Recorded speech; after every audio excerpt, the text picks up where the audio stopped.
and Donald Trump is our president. And most of all, God is in control. I'm placing videos for you guys as always. Get AOC thinking she's a pastor all of a sudden. And what she's saying makes no sense. But you got these people in church clapping. Like she's saying something important. And she's saying nothing at all. Amazing. Check it out.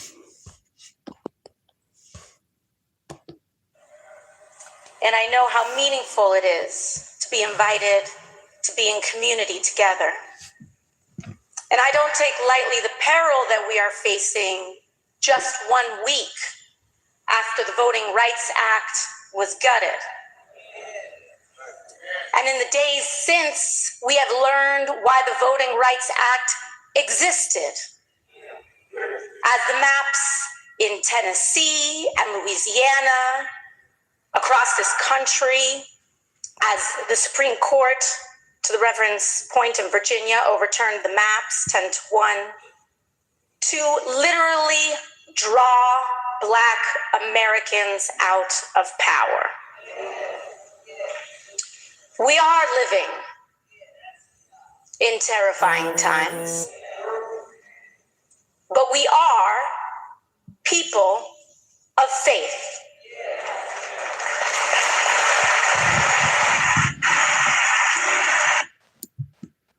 See what I'm saying with this trash that they're clapping?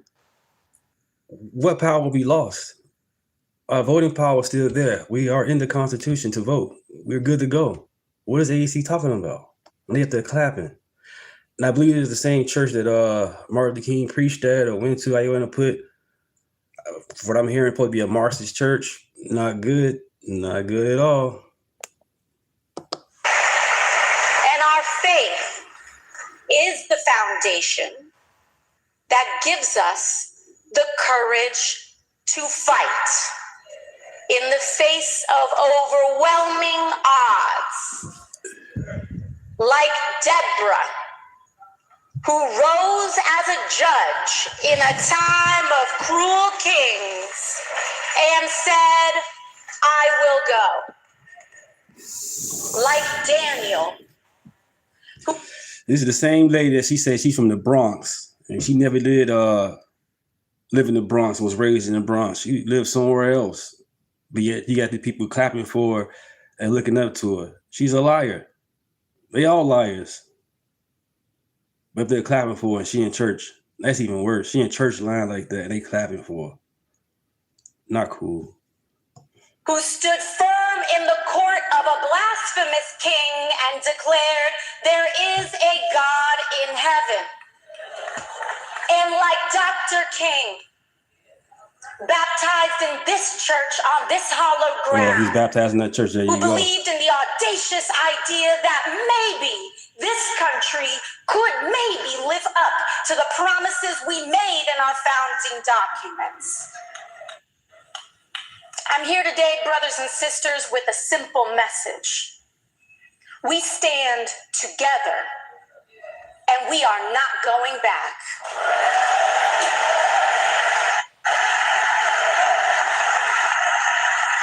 Amazing. What happens to New York, what happens to Tennessee, happens to California, what happens to Louisiana, happens to all of us. Crazy, y'all. Ebenezer. Because this is America. Good morning, Uncle Ruckus. Whoever you are, Noon, get off the plantation, bro, with the name's Uncle Ruckus. Those are the slave names that Democrats use. I'm not a Democrat. I voted Democrat, which I wasn't a Democrat when I voted, but I'm definitely red pill. But you got to get it together, man. Get off the plantation. We are not divided by state. We are united. You by are Uncle Ruckus. By you calling me Uncle Ruckus, they let me know you are racist and you are Uncle Ruckus. Humanity and common Welcome to citizenship. the chat. Because no man can grant us our humanity. No law can erase it. No king, no system, and no president can strip it away, Ebenezer. Because it is not given by man, it is ordained by God. I believe in separation of church and state. Now, that being said, I also grew up in a Good morning. So I'm Uncle Ruckus, huh? That's cool. But I'm not. I'm an American. I'm a Black American. I love America. By you calling me Uncle Ruckus, let me know you're a racist. You still on that plantation. Because I'm thinking for myself, I'm Uncle Ruckus. But that you are Uncle Ruckus because you calling me that. Get off that plantation, man. Get off the Democratic plantation. Anybody on that plantation, get off. They hate you. They don't like you. President Trump asked them to stand. They didn't even stand. At least stand. You don't like somebody. At least phony kick it or something. The Democratic Party didn't do none of that. They want the illegals. They want to stay in power. Let's continue. Like, share, and subscribe.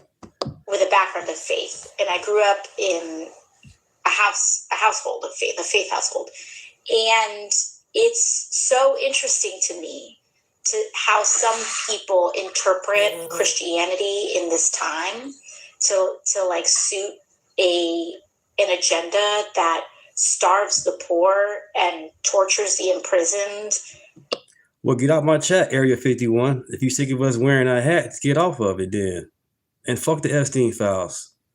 Go do your own research. Don't come on my channel with that shit. Y'all crazy. Good morning. Go to somebody else chat with that.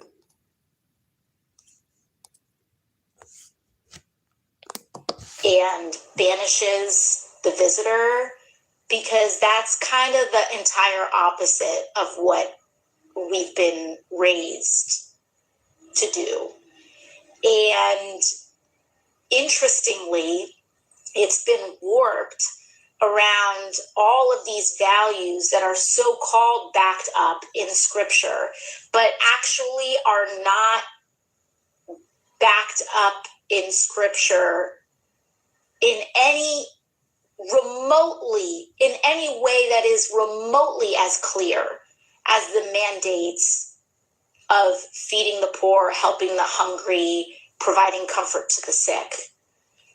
So it's very interesting to me how they have to like comb through Leviticus and use these insane, use translations, interpretations of translated text to maybe kind of justify why you should hate a gay person. But it says there, line, chapter, and verse, that the meek shall inherit the earth, and that it is harder for a rich man to go through to get into heaven than it is for a camel to enter through the eye of a needle. And we're supposed to like somehow go with the former. Doesn't make any sense to me. Matthew chapter 7 says, beware of false prophets who come to you in sheep clothing. She ain't even a decent false prophet. She's just tacky all the way around. But I'm not as upset with her as I am with the so-called pastor that let her grace his pulpit.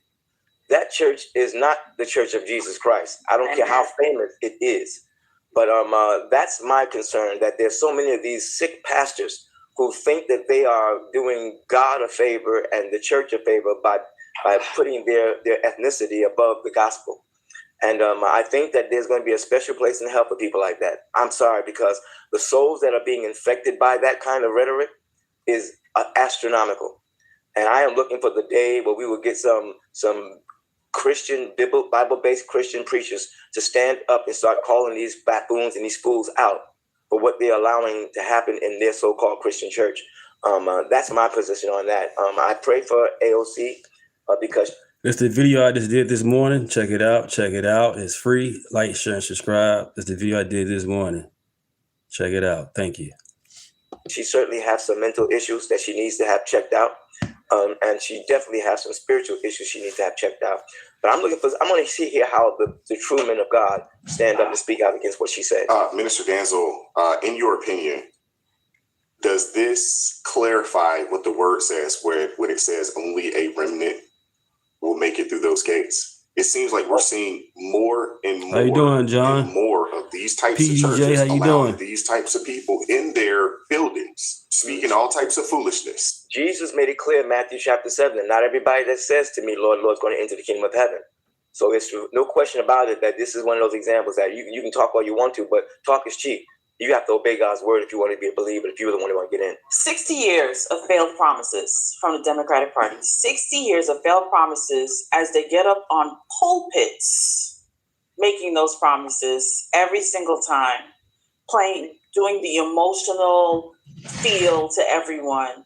They sit there, shucking and jiving, using that Holy Ghost type of rhythm and call and response feel. They've been doing this forever. I'm gonna tell you right now, the church is the machine. Lucas Weather, good morning to the channel. Good morning. Welcome to the channel. Like, share, and subscribe. Listen, Dr. Martin Luther King, the rest of them, they came out with this social gospel. God didn't ask you about no social gospel. He didn't ask you. The word says, if anyone comes teaching you any gospel, right, different from the gospel that we have taught you, then they are a false prophet. They'll be accursed. They're not supposed to be doing that, and that's exactly what they're doing. So let me quickly say, radical, ratchet, reverend, or one-off, because that's right. Obama is a piece of shit. Period. That man cannot sit down. All other presidents chilling.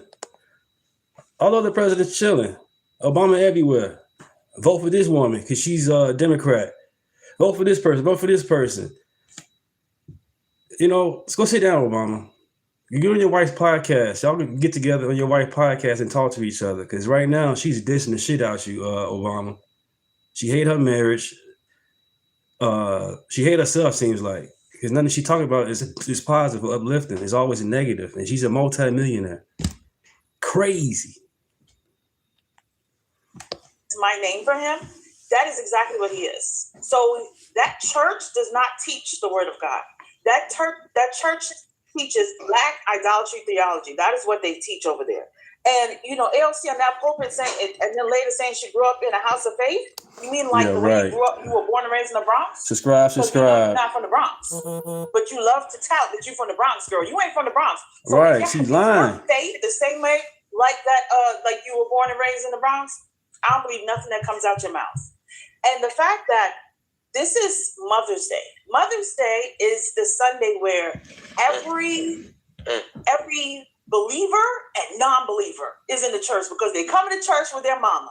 They're coming to church with their mama. That is the day that you should be teaching the congregation about holiness, righteousness, consecration, repentance. That is what you're supposed to be doing because you have ears right now sitting there. But because he does not care for that flock that the Lord blessed him with, and I would say that he used it to gain power and money. He traded that pulpit for access to power. That is what he did. So, first of all, I want to start with the church. That church has a long history of... I just believe the Bible and Jesus. The Bible and Jesus, most of all, God. That's it. All this Roman Catholic and non-denomination and the Bible. God, Jesus, the Bible. All the other names and titles and Christianity, just be Christ-like, Jesus-like. That's all.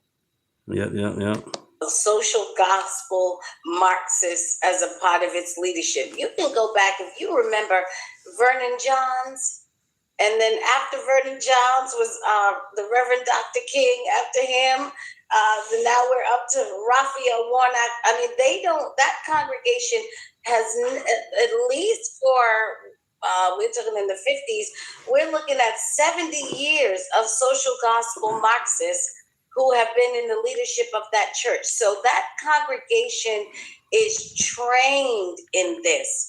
And so it is not surprising that they could receive and welcome someone like an AOC. I don't even think they need you to be Reverend Doctor anymore. That was a requirement in the back. But I think what they want now is the foot soldiers to come and give them some further instruction. You got to know the difference, and especially when you're sitting down in front of these people, between a pulpit and a lectern.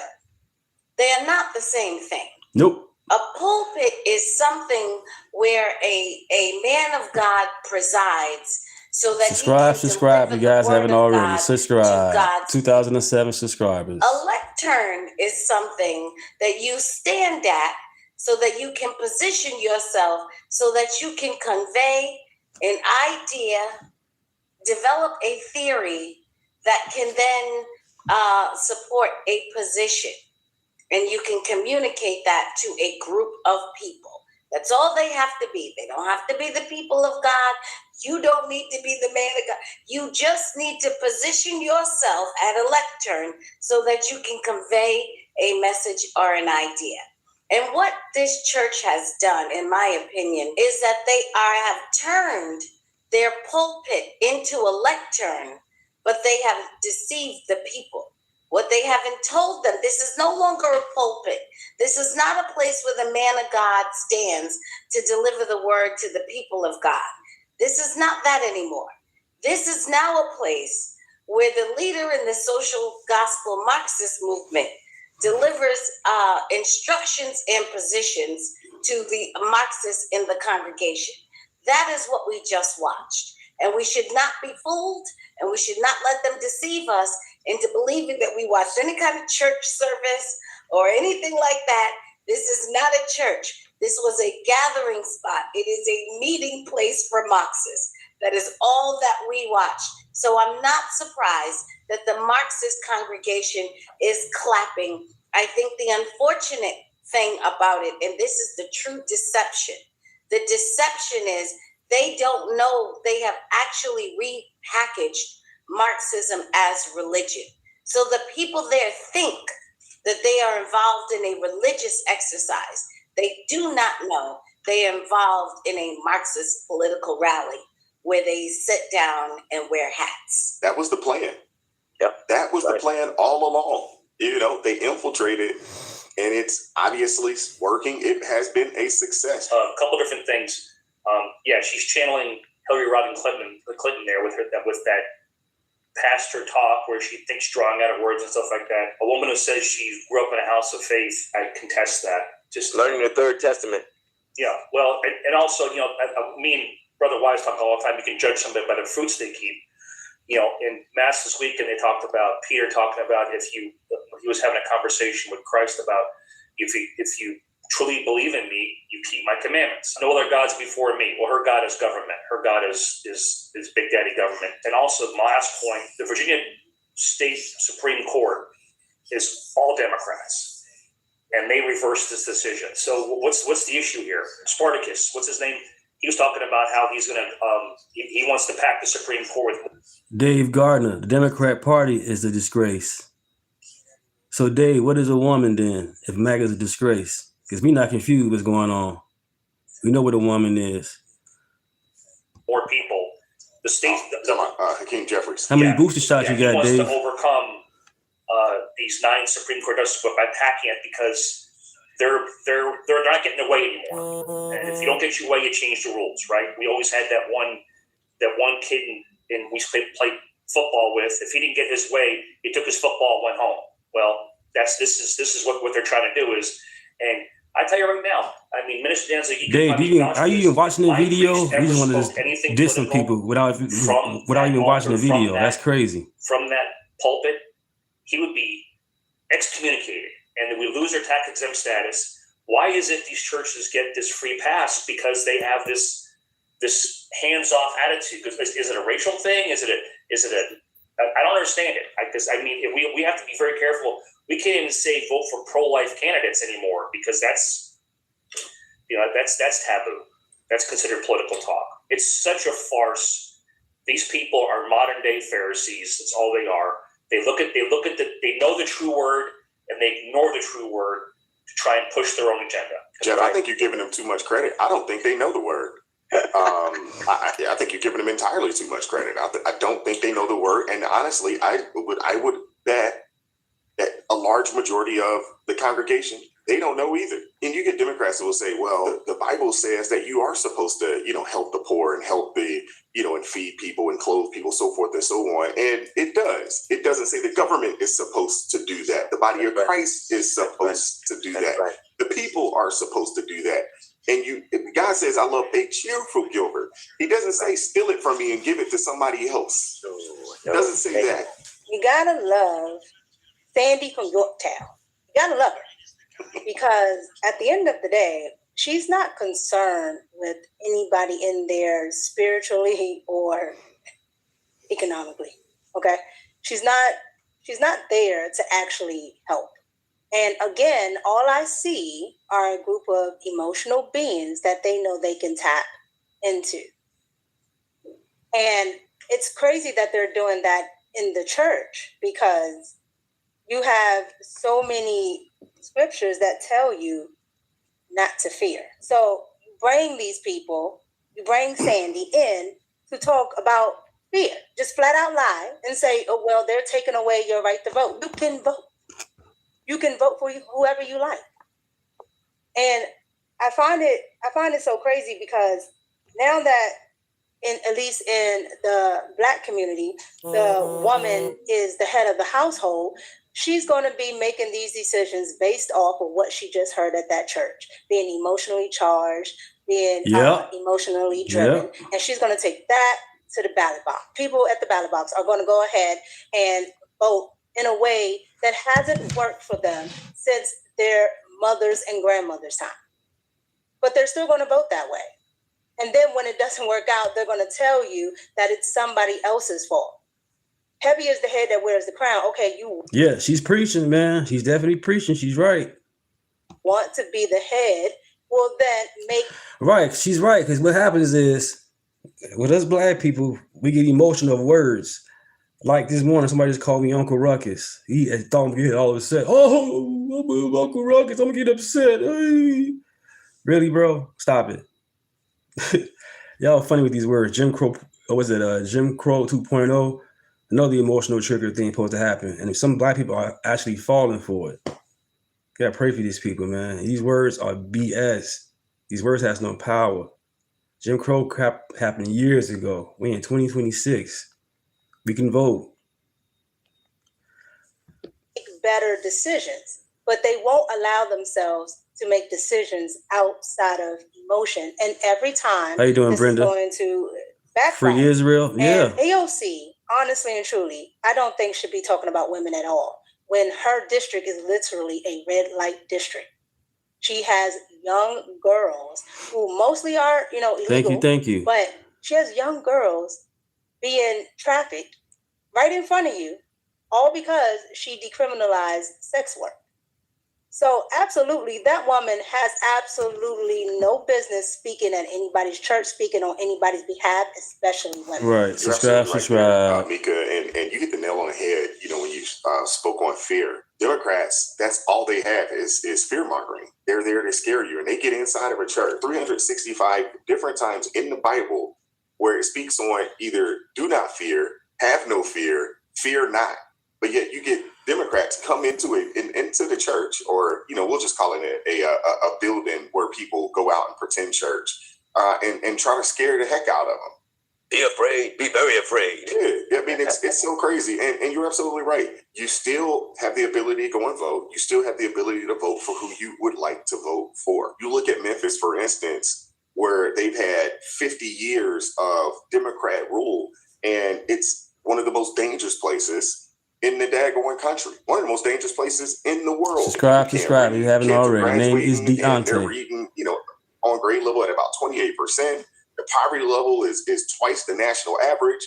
The child poverty level is almost 3 times the national average. What are you getting out of this? Having a 100% or a large majority Black district, what are you obtaining from this? Hit the like button, share the video, subscribe to the channel, turn the notifications on to all so you never miss an upload. Consider we are no longer going to tolerate people on our streets. I'm not going to tolerate it as a father, and I'm not going to tolerate it as the mayor. So, big changes are coming to San Francisco, and that is going to be terrible news for the homeless industrial complex, which for years has gotten rich off the backs of the less fortunate, using them as an excuse to get endless public money without solving any of the crises they exist to fix. But now This is a video I posted this morning.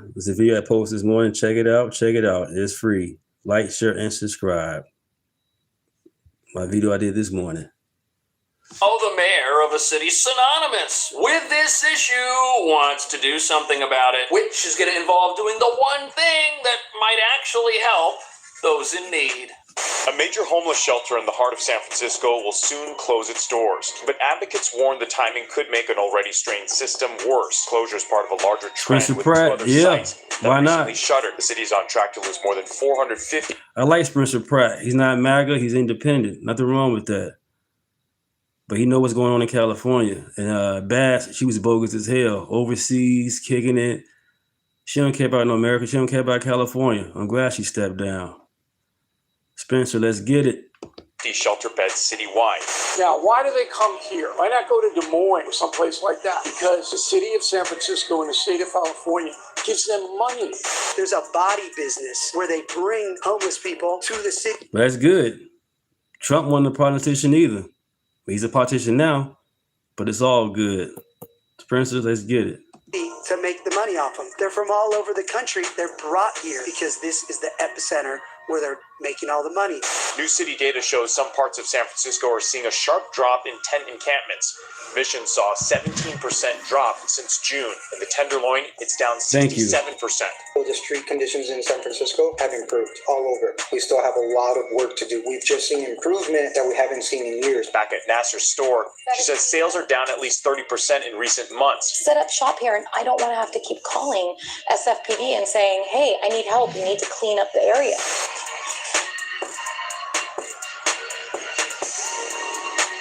Look at this. Certain cities in California are at an absolute breaking point. This is insane. But these crackdowns on RV encampments and the closing of unproductive homeless shelters, that is going to put cities like Los Angeles and also New York on notice, because it's going to do something which the ever-growing homeless industrial complex will not be too fond of. At the exact same time, with San Francisco now making an effort to clear its sidewalks of encampments, this is also going to bring about changes cities like Los Angeles, which don't do this, aren't going to see, while they march down the path of an irreversible outcome that may change their cities forever. But at the exact same time, we're still talking about California. I mean, this is a sanctuary state. We've got cities that think the best way to help someone is to let them live on the streets without actually helping them. And what that means, sadly, is that if there is a ban on encampments over here and there's not over here, guess where people are going to go? A conundrum that recently popped up when RVs were banned in Northern California, forcing those who choose to live off the grid without knowing there's a better option to move south. And now locals are sounding the alarm, saying that this, in fact, could cause another migration of Trump is the swamp. Ted, how Trump the swamp? And Trump only been there, what, 5 years? You had Nancy Pelosi, 40 years. Joe Biden, 50 years. How is he part of the swamp? Chuck Schumer, 35 years. Where you been living? encampments as well as those resistant to outcome-based assistance programs sadly walk a path. Obama, not the president, but you still see him everywhere. That leads them away from a better future. And here's why this is a massive problem for the status quo in California. That status quo, as we've been learning all year, exists on fraud and on spending the public's money on things that don't necessarily benefit anybody except the people who get the money and the politicians who support these programs. And once people start to see real subscribe results, if you haven't already. Subscribe. There could be a tide that turns in California in a way the powers that be never expected. Because as people get the help they need and businesses bounce back and the affordability crisis in these places declines, the whole reason for stealing from the populace of California is going to go away too. And we've also been able to pinpoint on video the very moment the mayor of San Francisco realized something had to be done. I want to show you. This is my video this morning. Check it out. Check it out. that, you can see the mayor's security detail already locked in a struggle with a man. The mayor close by, you can see him walking away. The man eventually taking the officer to the ground and then tries to get on top of him. So if the bodyguards of the mayor, who is the top local official in a city, are not safe, are you safe? Am I safe? Is anybody safe walking on the street? No. This is a big problem. Something's got to be done. And now the mayor sounds a lot different than the socialists we've been hearing from about this crisis for decades. We are no longer going to tolerate people on our streets. I'm not going to tolerate it as a father. That's I'm not nasty. going to tolerate it as the mayor. That's wild to hear a statement like that from a mayor in a deep blue area of the country like San Francisco that has been synonymous with the problems that are cropping up over there. And now Los Angeles is also on notice. Listen to this. This is where Mayor Bass lives. You notice something? Or here, where Nikki Raman's $3 million mansion sits. They don't have to live in the mess they've created where you live. So that's Spencer Pratt. He's running for mayor of Los Angeles. He sounds a lot different than the current mayor they've got over there. And some people think he's got a real chance of winning. But the scary thing about this for the status quo is I heard about their poop app. That's crazy. Being a scam that started with interviews done by journalists. Like who took money and time out to build an app and locate where all the poop is at? That's even crazy. How much money did that cost? You know? These blue cities, man, you gotta pray for them. On the real. I'm from Chicago. I live in Rockford now. And these blue cities are trash. Damn, they trash. Lists like Nick Shirley, who went out there and exposed what a scam this was, and now people are starting to realize, gee, I'm living with an unaffordability crisis in my own household, and I'm spending all this money. There's people on the streets. They're not getting any help. Where's it all going? People are starting to wonder where the money's going. Why aren't there any results when we're all going broke here, being told year after year that we got to do more, that we're not doing our fair share? That's what the status quo is telling people, and they're sick of it. Oh, man, you from Detroit? Jeez, oh yeah, I can imagine what you're going through.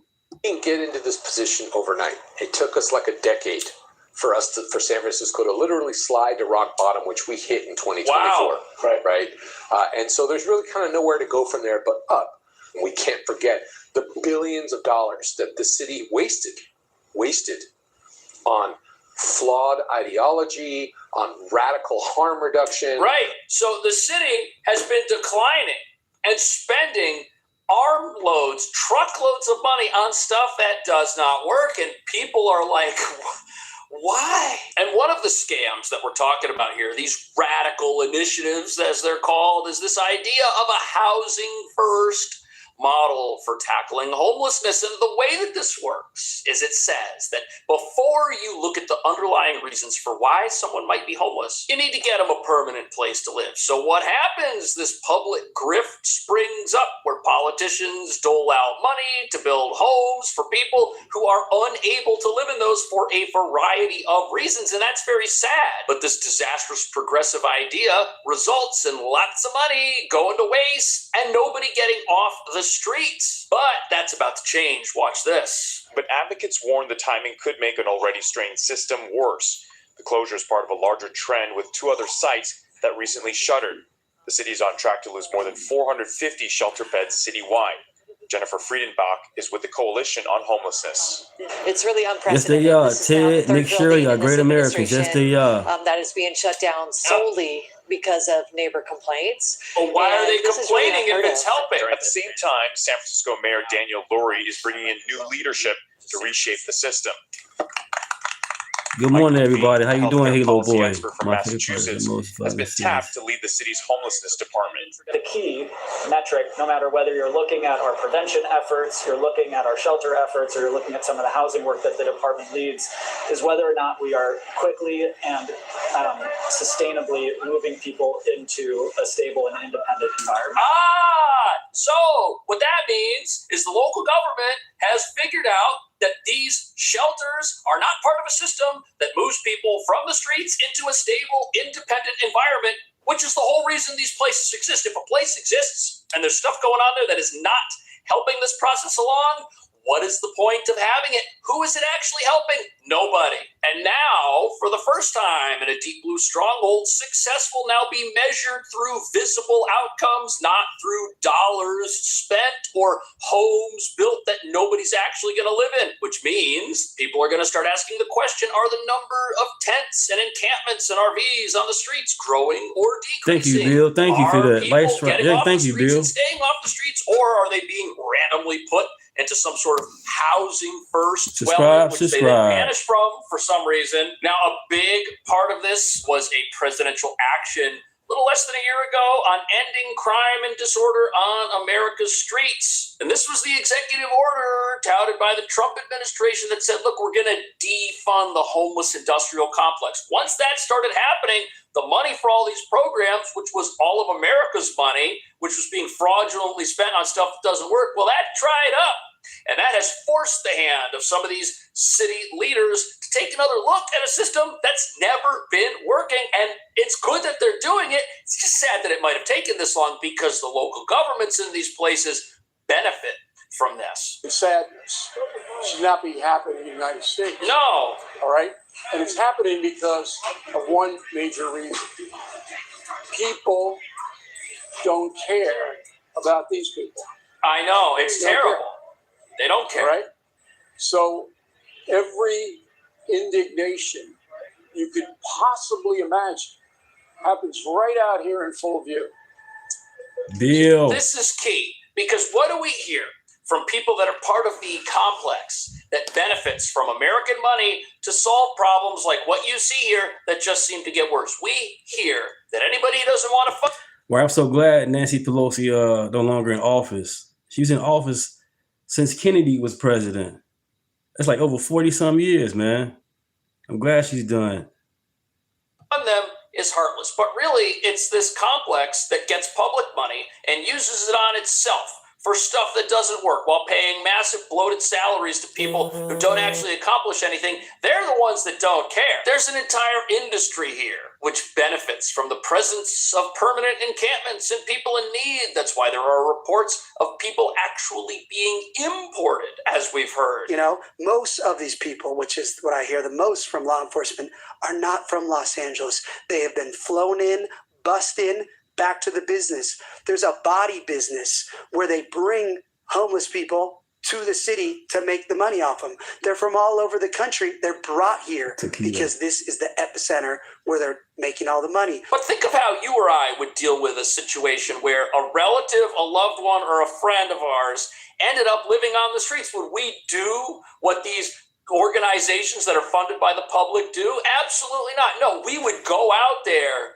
and we wouldn't do housing first. We would take this person and we would say, look, we got to get you some help. We got to get you fed. We got to get you on the right track. And we would work with that person to stage an intervention in their life and get them what they need to begin living independently once again. We would not allow them to live on the streets. We would. This is my channel.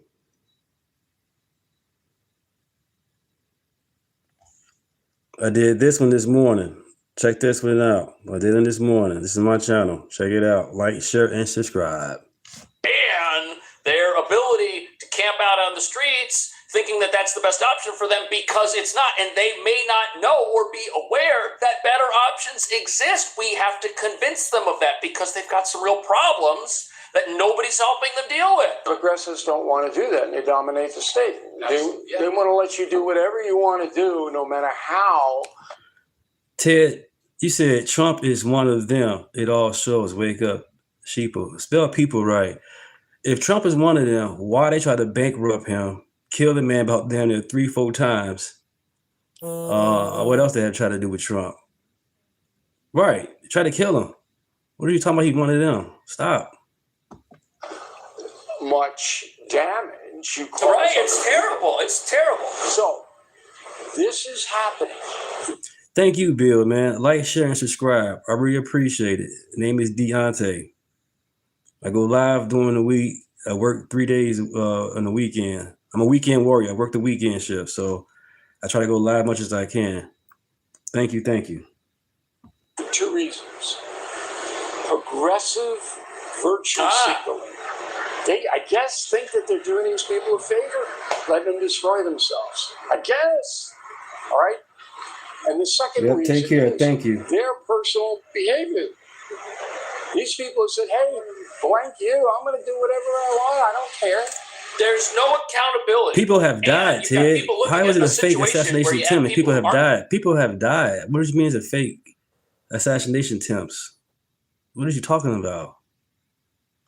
Stay off CNN, man. being held accountable for lawless behavior, in some cases which puts Angelo. other people in danger. And they say, yeah, by not holding them accountable, we're actually helping them. It makes us feel better about ourselves because, you know, these people are victims and we need to protect victims. No matter what, there is no personal responsibility that we expect from people at all, in any way. That is not the attitude that you or I would have for a friend or a loved one. That is not the attitude we would have if we knew that somebody was living like this. We would behave very differently, but state doesn't do that, and this has grown to a level that is breaking some areas of California down. And while every American is outraged by the idea of one losing their personal freedom, nobody has the personal freedom to break the law or to put other people's lives in danger. The real way to fix a crisis like this is you've got to have a component that helps people, while at the exact same time there has to be a consequence for behavior that hurts the general public in some way. Because most of the people here in the Tenderloin in San Francisco, they want to be here. They want this. Hey, Ted, what is a woman? They are dangerous, not only to other people, but to themselves. It's just incomprehensible that the United States... So the reason it's incomprehensible is because there's this idea in certain parts of America that law enforcement itself is the problem. But law enforcement's a good thing. If you enforce laws and you bring a consequence to bear on activity that is dangerous or is bad for society, that consequence will dissuade people from engaging in that type of behavior. It will help Thank you, them that guys. it is Thank you so time much. to look around for another option. Thank and you. that's what we want. We want that. We don't have to be harsh with folks, but there should be some level of accountability here, because if there's not, how do you stop something like this from growing out of control as it has? We see this in pretty much every city that looks at behavior which is against the law, even if it's something as nonviolent as living on the streets or in the subway. We see this. And Stephen Miller and pretty much everybody in the cabinet, the guy never, between FBI Director Kash Patel absolutely lambasting one of the worst, weak, feckless, spineless Democrats. That's what I'm going to call him now. The President Trump's moniker, Democrat. Dan Hollow. I can't wait to share that, but I have to show this first. President Trump just posted this. Check it out. That's what he just posted. He just posted Venezuela is going to be the 51st state. I mean, is the guy, first of all, according to Susie Wiles and Stephen Miller and pretty much everybody in the cabinet, the guy never, I mean, he is maybe President Trump is an alien. The guy never sleeps. He's on his way to China. He's on his phone right now. He's about to meet. Yeah, he's way better than Biden in the damn basement in Delaware. With Xi Jinping about Iran and so much more. And the guy is just like trolling the entire hypocrite Democrats in the most beautiful way first. The only thing I have to say about this is I love this. Teddy Roosevelt was one of the first major forces of America that thought beyond just our continent, thought about the hemisphere, thought about global, international standings and defiance. The Panama Canal comes to mind. And, you know, I have no problem with this. I absolutely love this. This is showing the world that, hey, America is here. America controls this hemisphere. Don't you dare. Don't mess with us. This is what's going to happen to you. But here's the only thing. Before you make Venezuela a 51st state, ensure that all of those people do not vote Democrat. You have to absolutely don't do that. Before you make it a 51st state, because we do not want to give any power to these Democrats so that they can continue to destroy our country. That's my only contention. I don't know. Let me know what you think. Okay, check out this absolute masterclass by FBI Director Kash Patel, torching Senator Chris Van Hollow. I call him Van Hollow because he is so pathetic. The guy tried to sting Patel on this, using this pathetic publication called The Atlantic as his reference. And Kash Patel just flipped the script and absolutely smoked him. It was beautiful. Check this out. Multiple reports, including reporting by The Atlantic, have alleged episodes of excessive drinking, unexplained absences, and behavior that concern current and former FBI and DOJ officials. You have publicly denied those allegations and filed a defamation lawsuit. So today, as you testify before Congress, is it your testimony that those allegations are categorically false? Unequivocally, categorically false. So there have been no occasions during your tenure when FBI personnel were unable to promptly reach you? Absolutely not. You can ask my entire workforce. They hear from me at every single hour of the day, as do these great gentlemen here, as do the men and women of the interagency and state and local law enforcement and the White House. And so there have been no occasions when your security detail had difficulty waking or locating you. Is that right? Nope, it's a total farce. I don't even know where you get this stuff, but it doesn't make it credible because you say so. Yeah. I'm not saying it, Director Patel. It's been written and documented. You are literally saying it. No, I'm saying that these are reports, Director Patel. No, unlike your baseless reports, the only person that was slinging margaritas in El Salvador on the taxpayer dollar with a convicted gangbanging was you. You know, the only person that ran up a $7,000 bar tab in Washington, D.C. at the lobby bar was you. So This the only individual in this room allegations that has been drinking are true. on taxpayer dime during the day polygraphing is you. Director Patel, come on. These are serious allegations that were made against you. They're in a lawsuit that you filed. You drinking margaritas with a gangbanger is true and on it just video. goes to show you running a $7,000 bar tab at the lobby bar has been filed by your own office. This goes to show during the day. That's you. This is the ultimate example of hypocrisy. I will not be tarnished by baseless allegations let me and ask fraudulent statements from the media. The fact that you mentioned that You tell him, Cash. you don't know what you are talking about. Now, here, Director. The only thing I know is you're the one drinking margaritas with fellas. Actually, that's a false statement. No, it was not. The drink is on the table. The drinks is on the table, dude. You were drinking with some dude from El Salvador, MS-13. What are you talking about? Get his ass, Cash. And I'm asking you about your statements. I've answered that. And I'm asking you about a particular report. And it's not a report. Testimony. So let me ask you this.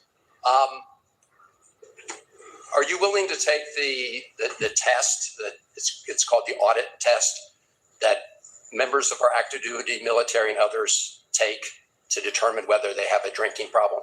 I'll take any test you're willing to take. I will take it, Director Patel. I'll take it. You ready to take it? Let's go. Yes or no? Let's go. Side by side. I'll take it. Gosh, these hypocrites are so disgusting. Well, guess what? He denied that he had this margarita festival with a known felon.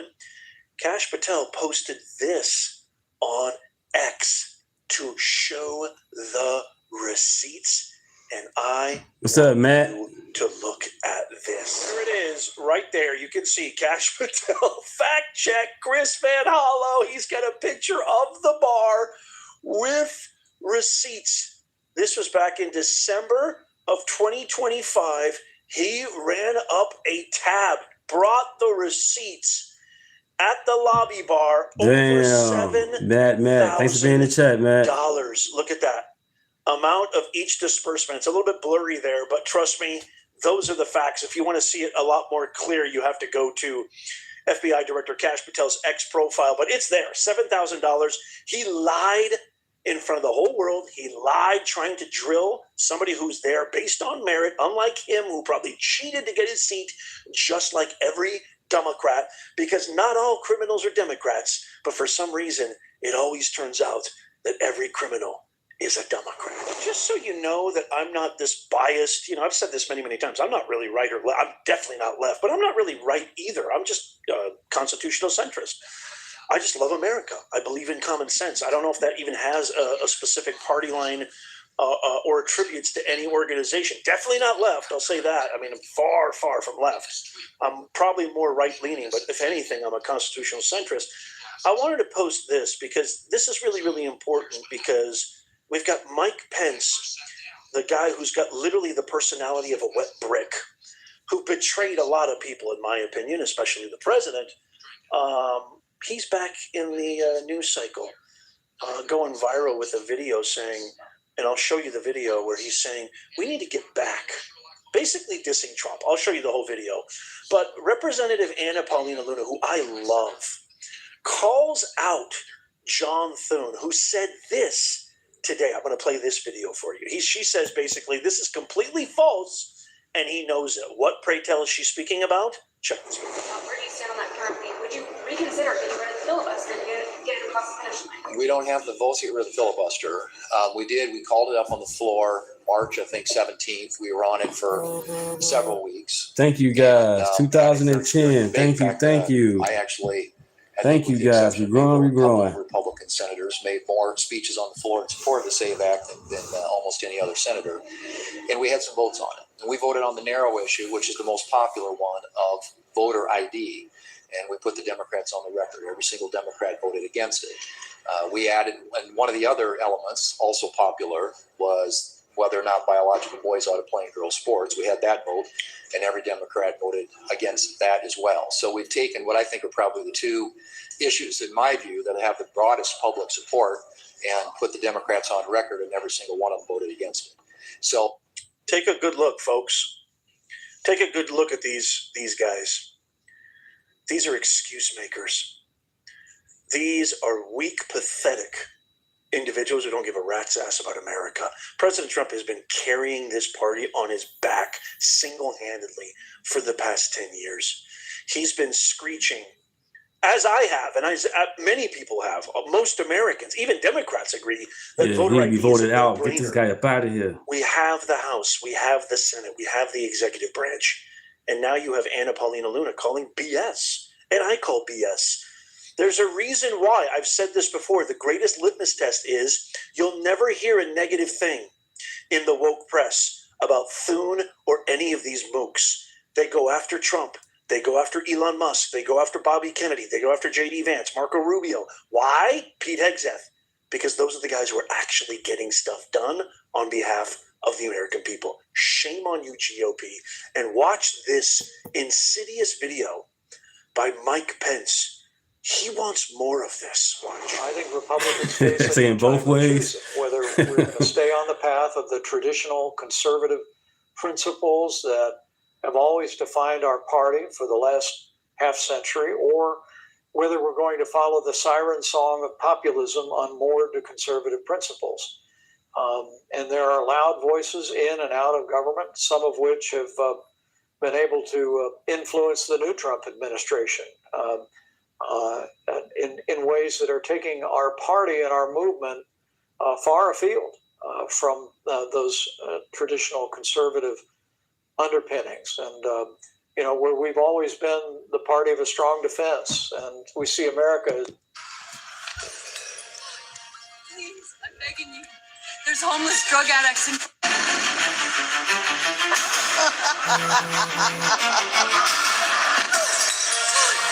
Please, I'm begging you.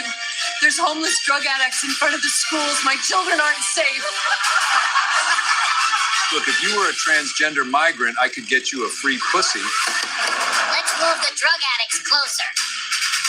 Bass already solved crime. I endorse her. Next!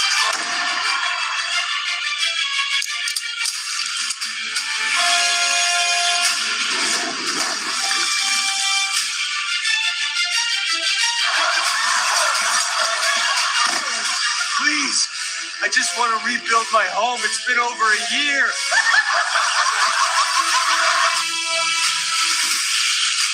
Mom, look!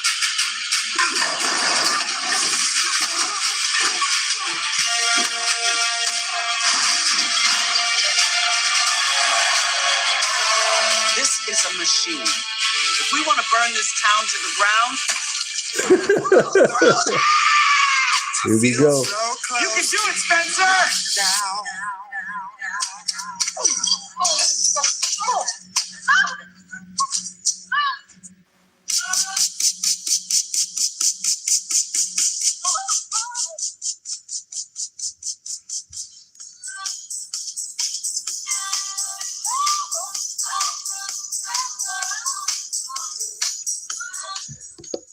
So these are the free world, the arsenal of democracy, their rising chorus. of isolationist voices in the Republican Party. I write about that in my book, where we've always been a party committed to low taxes, including low tariffs and free trade. Now, as we witness the president impose unilateral tariffs on friend and foe alike until the Supreme. No, he's imposing free. No, he's not. He's imposing fair tariffs. All these other countries have tariffs. Thank you, guys. Thank you. 80% tariffs. They're taking advantages of. He's saying enough is enough. The court stepped in and used the Constitution to turn him back. And most poignantly to me is, while we've been a pro-life party and the party of the sanctity of life throughout most of my adult lifetime, and now this guy's so atrocious. We have voices from the administration on down that are marginalizing the right to life in our party, suggesting it's only a state issue. So I felt inspired to simply put together a book that described, first and foremost, what those principles are, how to be a loser, and secondly, to juxtapose them against those cross currents on the left and on the populist right. And I'm looking forward to traveling the country and engaging in a great debate, because I do think as people look to the future, Kevin, I think it's going to be more important for us to figure out what we're for before we decide who we're for. How about winning? How about America? In the next presidential election. Instead of yourself. I think Republicans ought to do a lot of soul searching. Look, yeah, I make the point. I know Donald Trump better than his most ardent defenders know him. Okay, and he is not ideological. In fact, he often bristled when I would refer to policies as conservative. He would, with a wave of a hand, say to me, "That's just common sense." But now, as you see the stops and starts on our support for Ukraine under this administration, nationalizing American businesses, unilateral tariffs, price controls on everything from pharmaceuticals to credit cards.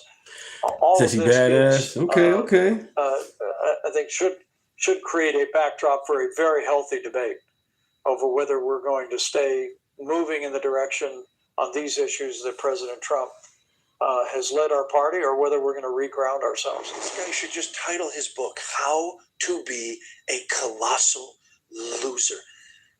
Ever since Trump came on the scene, before he came and arrived, the Republicans were getting trounced, literally losing at every turn because they didn't have the balls to actually play the game the way these ruthless Democrats do. These Democrats are ruthless. They are in the gutter. They are willing to scratch and claw your eye out before giving up. Well, Mr. I want to be back on my principles and I want to be on my values. President Trump has Mr. Rick, thanks for stopping by. Thank you. Honesty, integrity, authenticity, fight for the American people, and common sense. Those are fantastic. Those are Christian values. Those are American values. Those are embedded in the Constitution, you big loser. What do you want? You want to go back? He wants to return to the Thune ideology, the Speaker Johnson, the old rhinos that have desecrated and caused L after L for this party. Make it make sense to me. Why in the world is this guy going now, writing a brand new book, going around, and why are they giving him airtime? I'm giving him airtime just to point out that we have a guy who's literally been carrying this party on his back single-handedly for 10 years. He's gotten so much done. I mean, executive order after executive order, ending wars, closing the border, giving respect back to our men and women in blue. He has declared war on DEI, which is the worst parasitic contagion to ever afflict modern society. He's literally working tirelessly and ceaselessly, winning for America, fighting for veterans, fighting for retirees, fighting for newborns, giving them a chance with this Trump investment account for newborn babies so they don't end up, 25, 30 being broke. It's phenomenal. And that's just the list of a few. There's so much more. He's got J.D. Vance as the fraud czar, taking care of fraud, following in the footsteps, inspired by Nick Shirley and independent media. What have you done, Mike? What have you done, John Thune? What has any of you tired, haggard, by the book, sticking to your values and principles. We need to soul search. Does he talk like that with his wife and his family? I think what we need to do is we need to go out into the garage and open the refrigerator, and I want to grab a couple of brewskis, and we can then boogie like it's 1985. Ha ha ha. Is that how he always is? Like, man, oh man, he puts me to sleep. I could put that on and cure my insomnia forevermore. Everybody should do that, as a matter of fact. I've said it once, I've said it twice, I've said it many times. In Trump I trust. I voted 3 times for him. He's always been right. He's always fought for the right people, us, America. He puts America first in everything he does. Yes, even a... Now, I want to talk about Spencer Pratt, the former reality show host, who generally, until he was running for the mayor of Los Angeles, kind of annoyed me on every level. But now that he is running, I think he's one of the most awesome people in American politics. What are his chances to take over a blue city who really needs to change? Well, I love him, but I'm worried he's fool's gold because it's California. What are the odds they're going to do the right thing when it comes to an election in state and in Los Angeles in particular? California does have some red-leaning pockets, but Los Angeles is pretty blue. It's pretty darn blue. And even though he wiped the floor with those 2 female candidates at the only debate they've... I don't trust her, the Hodge twins, Candace Owens, even Tucker Carlson. I'm red pill. I'm not black pill. But I'm showing this because, there's some good news to check out. But I'm red pill, not black pill. I don't trust her. They've had, he surged, but so did Karen Bass, the current mayor. These idiots are actually considering re-electing her. I mean, if that's true, it's like trying to predict an election in Mongolia. I have zero idea. Well, I don't know these people. I don't understand their culture. I don't understand them. I couldn't find it on a map.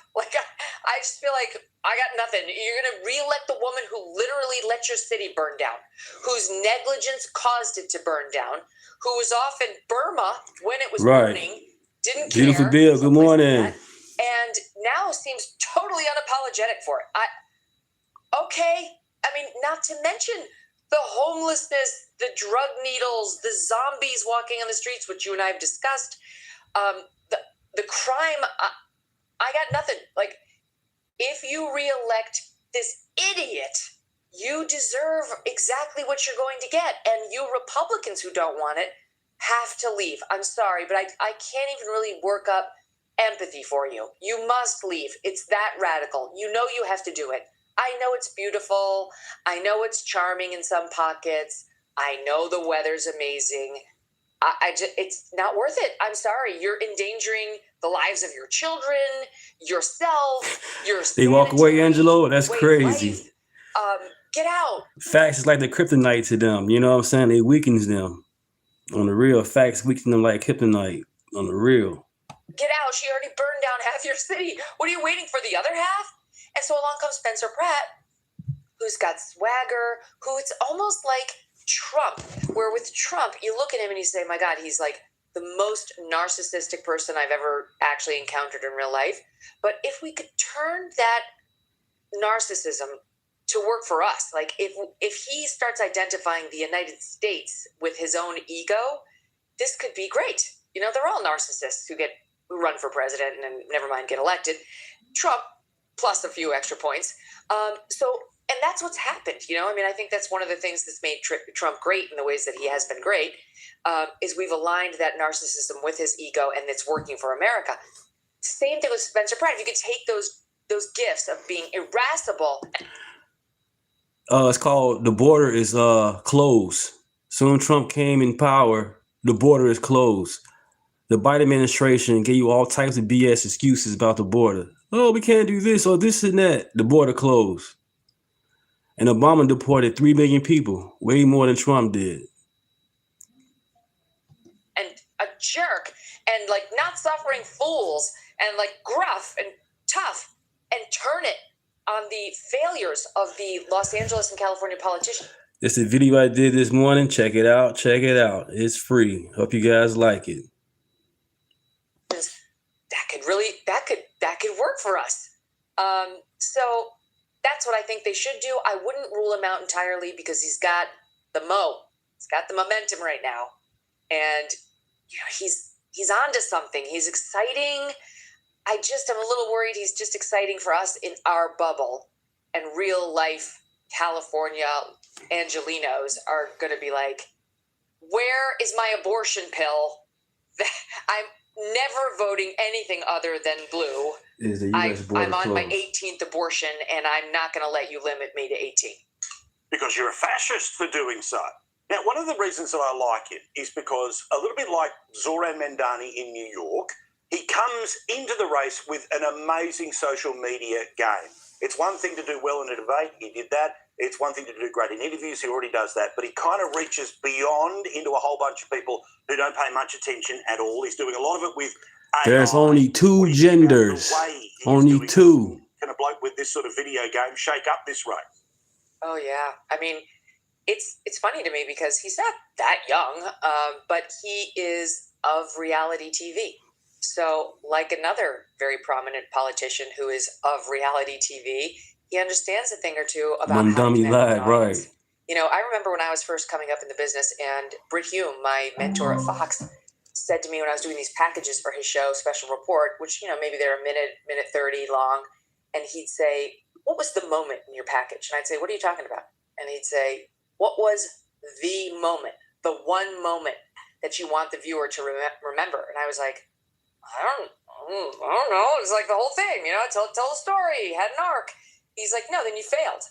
Like, you should be giving them one moment that they can connect with. You know, it could be any emotion. It could be empathy, could be sadness, could be anger, could be outrage, could be, you know, willingness to do something, pulling of the heartstrings. But that's part of your job in broadcast television, you know, broadcast journalism, not just journalism, like print.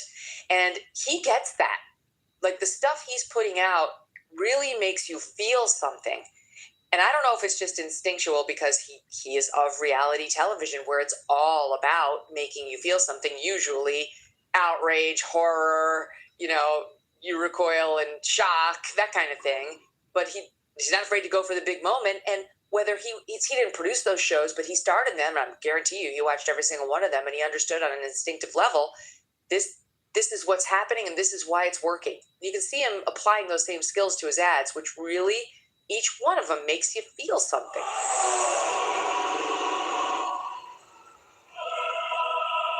You didn't finish burning the city to the ground in your first term.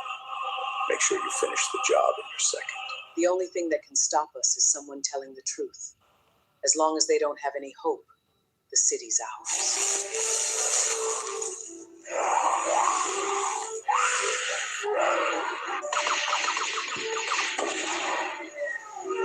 Nobody's ever done this before. No one's ever spoken truth to power in LA.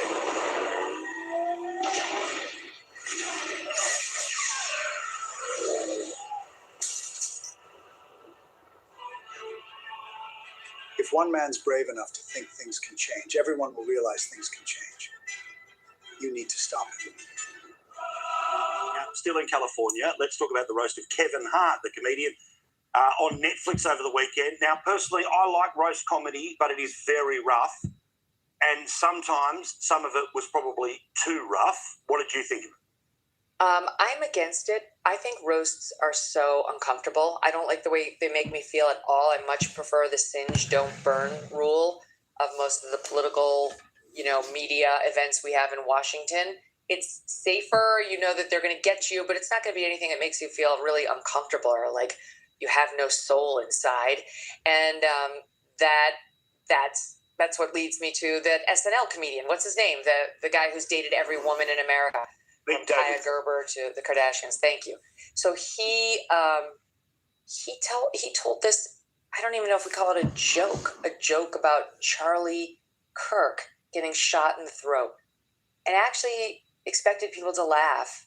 Tony reminds me of Charlie Kirk, and that he's definitely been on camera letting a guy unload in his throat. That Pete Davidson moment was the lowest of the low, and just Yeah. back and forth between like Shane Gillis and That was Chelsea bogus as hell. Handler. That guy is not funny at all.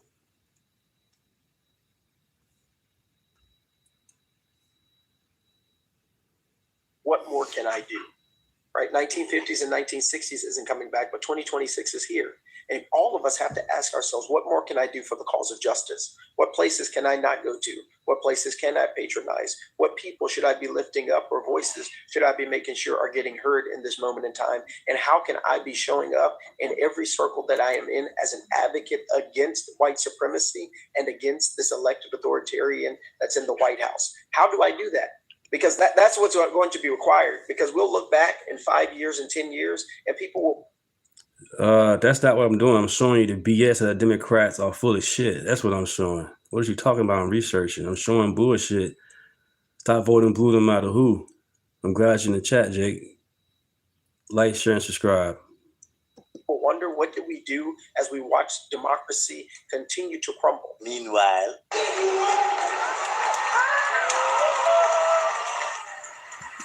Oh, here we go. Let's get Jacob out of here. Bye, Jake.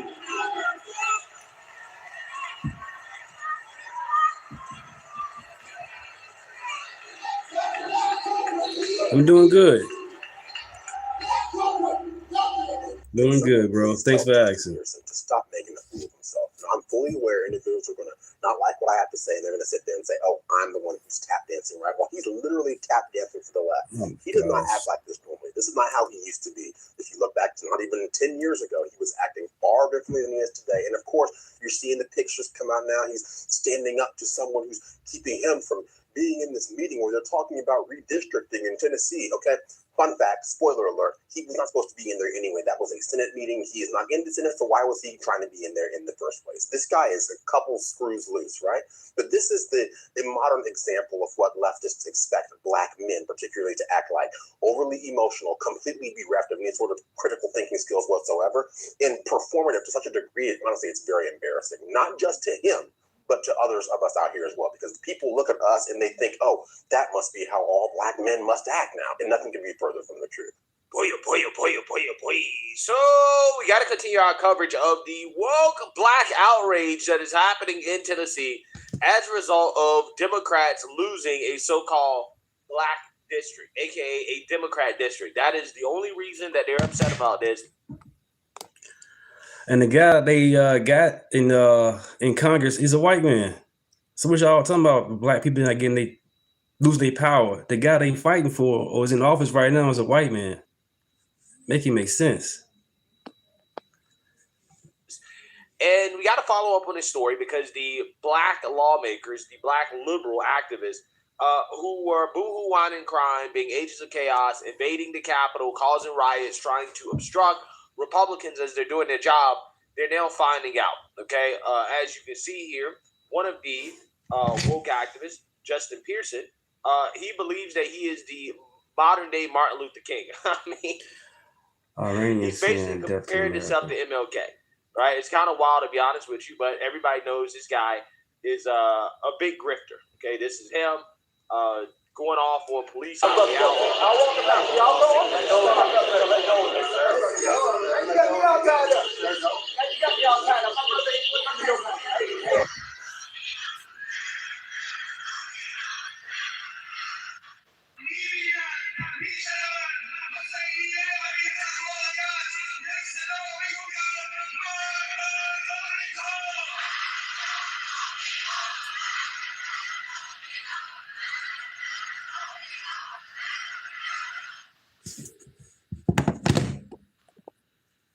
So y'all cool with that? Y'all Democrats, y'all lefties cool with these people, thousands and millions of people saying death to America?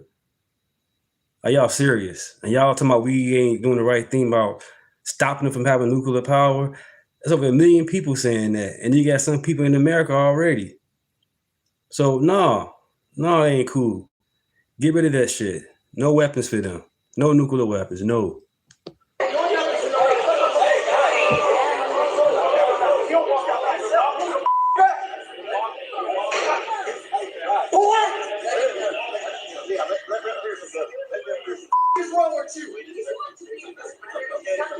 What's wrong with you?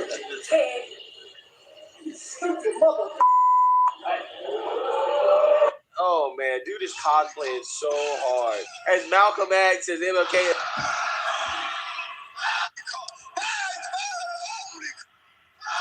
This is 6 years ago. 6 years ago, man. As an American, fuck that shit. That's bogus as hell. How y'all keep on talking about some Iran? Iran is not the victim. That's the problem with the Democrat Party. Y'all turn a criminal into a victim. Iran is not the victim. What is y'all doing? Stop voting blue no matter who, man. Do some research. Get a fucking spine. Stop being a left and stop being a Democrat. Period. This shit's irritating, man. The more I keep on looking at this shit, it's like, what the heck? Wake the fuck up. Stop voting Democrat.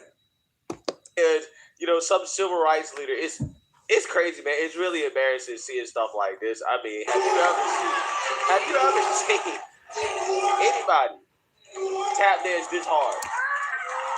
Hey, I mean, that's a legendary tap dance. I will never get over this, right? I will never get over this. That's absolutely legendary, bro.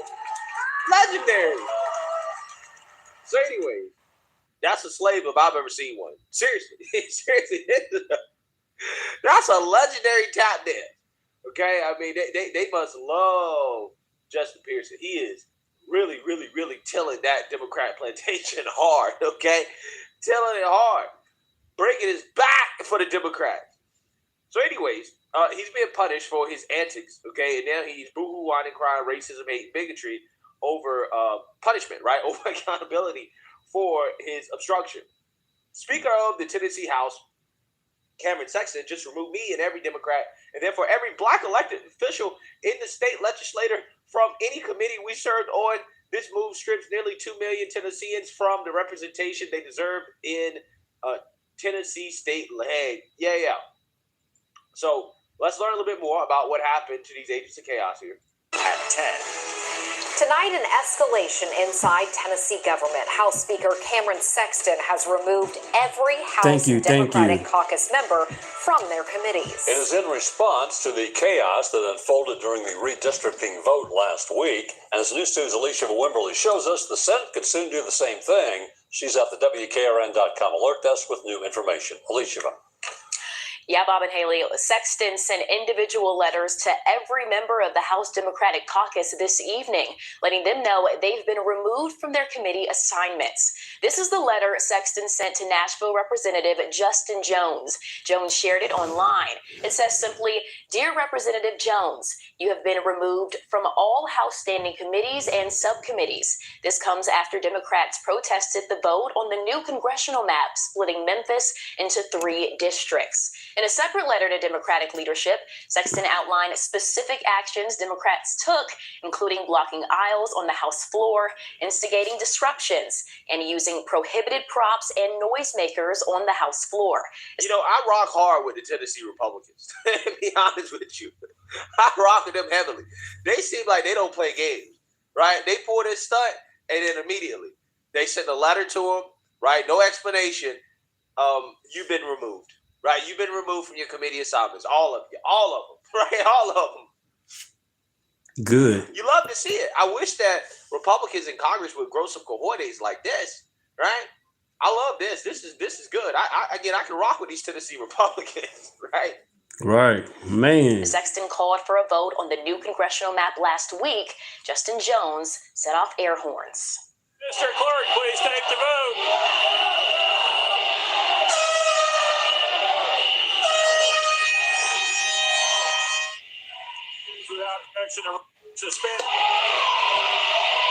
Well, in a lengthy statement tonight, House Minority Leader Karen Camper said in part, quote, "If standing up for democracy, fair representation, and the people of Tennessee comes with punishment from those in power, then we will endure it with our heads held high. We are hurt, we are disappointed, but we are not." I don't want money to go overseas either. But every damn president he had just about sent money overseas. Biden sent money overseas for Sesame Street learning about gay stuff, which is stupid as hell. I don't want Trump sending money over there either, but they've been doing it. Other than that, let's continue. Not intimidated. As it stands, this only applies to House Democrats. Senate leadership hasn't taken any punitive action yet. But Said Bernie went last, he would have. McNally says the lieutenant governor is currently reviewing and considering Bernie Sanders will several swamp this possible world. actions he can take against those who participated in the blatant violation of civility and decorum during the special session. McNally has already rebuked Nashville Senator Charlene Oliver for climbing onto her desk and holding a sign to protest the Senate vote. With House Democrats removed from committees for next year, they'll only be able to debate bills once they make it to the House floor. Nice. Right. They should be arrested next. Right. The next step is to have all of them arrested for obstructing, because that's what they were doing. That was the intent. Hey, we can't stop this legislation from passing. We don't have the votes. AKA, we can't do it the Democratic way. So we're going to stop lawmakers from being able to do their job, right? Literally stop them from being able to pass the legislation via chaos and intimidation and threats. So, yeah, I mean, to be honest with you, they should all be in jail because this is an abomination, right? This woman right here, this grotesquely overweight black woman, Senator Stevens is standing on the top of the desk, right? This is an abomination. We shouldn't see this. This is not what our country should be doing, right? Our founders are rolling in their graves seeing this type of stuff. Like, come on. This is insane, right? This is insane. We should be ashamed of ourselves as a country. So, of course, you know, this guy basically tried to make it a race thing, right? Trying to make it a race thing, even though it's really a Democrat thing. And he's getting absolutely roasted here in the comment section. Judge Joe Brown says the impacted constituents ought to hold you accountable for acting a fool in the legislative chambers. It wasn't impressive in any event, since I'm sure you knew the officers were advised to avoid an incident at all costs. A fake show with grave consequences for the people. Tommy Lauren says, maybe don't make an ass of yourself. Thank you for your attention to this matter. This woman says, if you were working in corporate America, you would have been fired from your job. Real grown-ups don't behave that way at work. Shame on you. You are at best juvenile and at worst savage. Yeah, I think that's actually a great point, right? Because, I mean, are we holding our lawmakers to a higher standard than we do for regular, normal people working in corporate America, right? Could you imagine pulling this stunt at your job because you don't like some policy they implemented when you stand on a desk and you obstruct?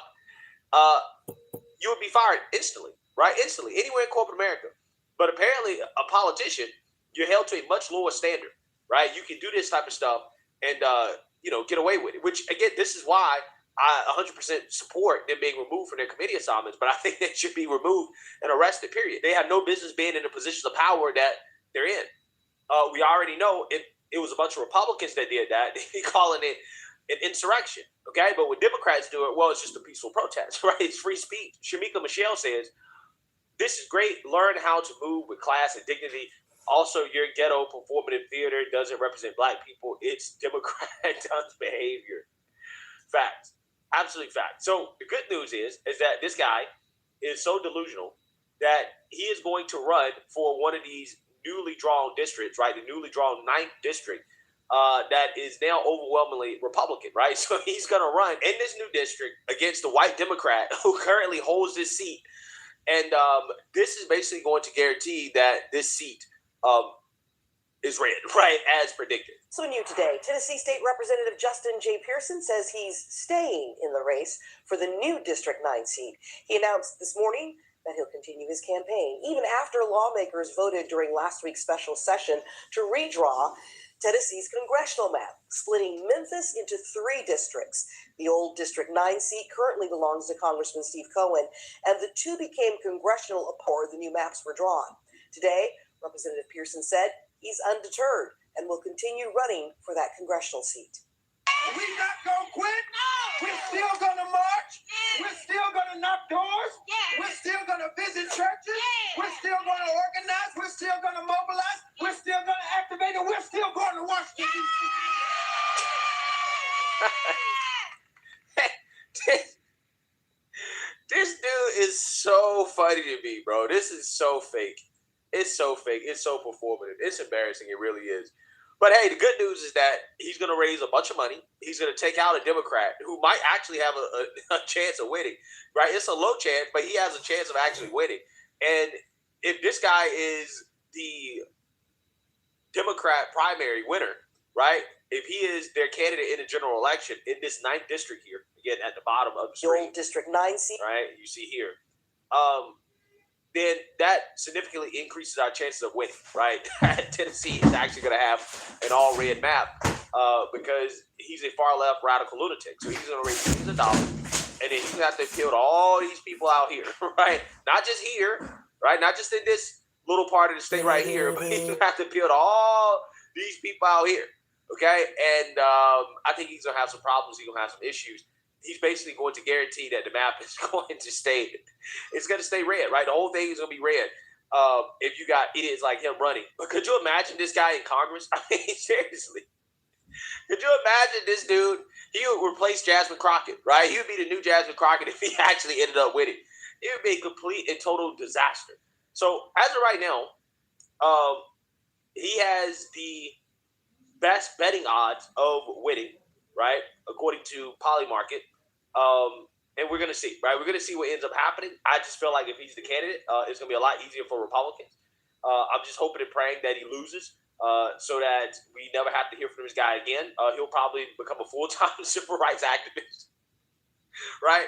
After he loses this race, we're going to see, but he belongs nowhere near Congress, right? He should not have any type of federal power whatsoever. Okay, we need to keep guys like him away from Congress. We've already done a good job getting rid of Jasmine Crockett, right? We can't have another one. Okay, we got to keep Cori Bush out too. She's trying to get back in. Eventually, Jasmine Crockett will try to get back in, probably. But we got to keep these guys out, right? We cannot. You got to keep them out.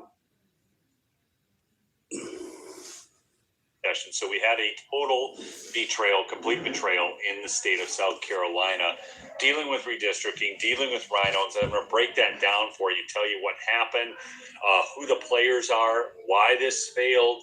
I have contacts in South Carolina. So I've got some information for you here. This fight is not over, folks. And there's actually something good that just broke just now that I'll cover for you as well. So do me a favor, please smash that like, do chat in with where you're from because we've got to get some action on this. So if you guys didn't know, South Carolina was voting on redistricting today in their Senate. So the House had already approved a measure for redistricting. They already wanted that to happen. The Democrats have controlled Chicago since the 1920s. Jesus Christ. Y'all see it, man. Flip Chicago red, baby.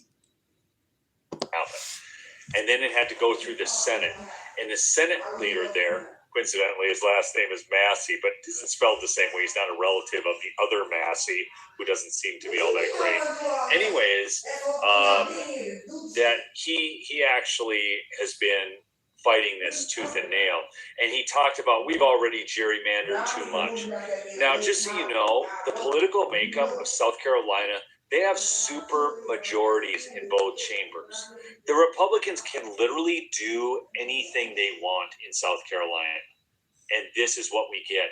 And they speak with platitudes about how, oh, it's been gerrymandered so much and we just want to be fair.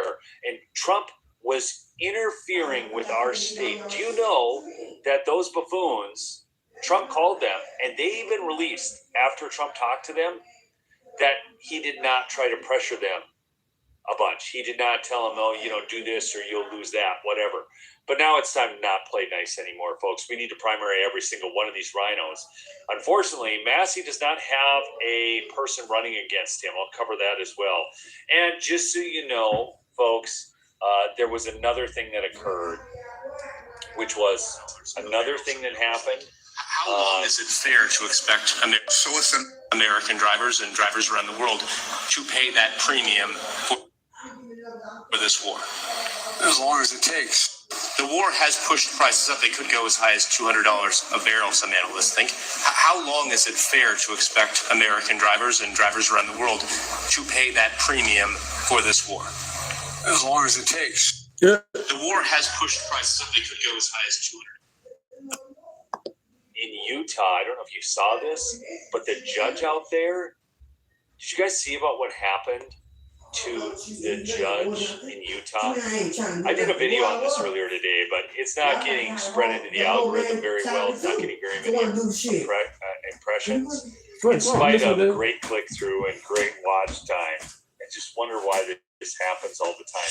But in Utah, folks, a judge out there, the same judge who was involved in the redistricting decision out there to give the Democrats that one seat around Salt Lake City, that judge, apparently she was sleeping with the attorney involved in the case. You can't make this up. You should go look at the other reports from today to find out more about that. What's up, grandson? Her name is Jessica. But right, got a little dark. Here's the 283 Beyonce senior readiness news. South Carolina killed the redistricting resolution.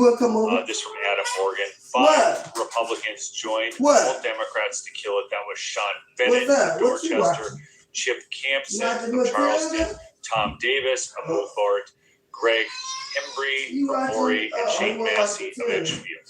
Now, Adam went on to explain that the fight is not over. Okay, this fight is not dead, even if Massey and cronies vote this way. Here's the next play, folks. You guys always want to know. Across Africa.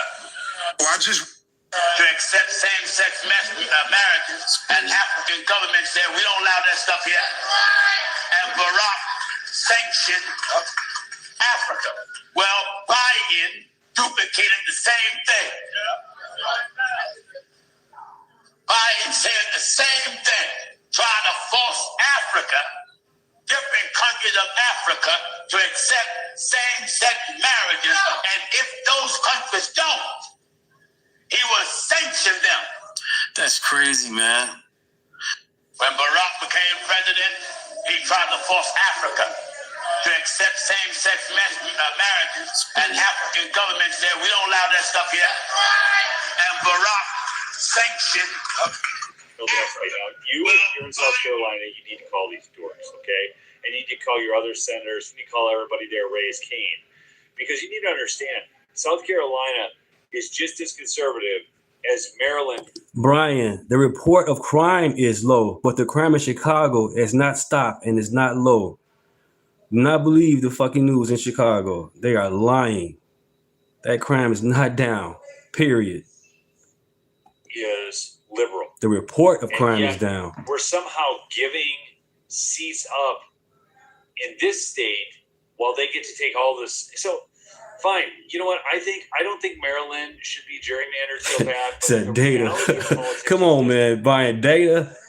I'm from Chicago. That crime is not down. I got people living in Chicago right now. That crime is not down how they putting it.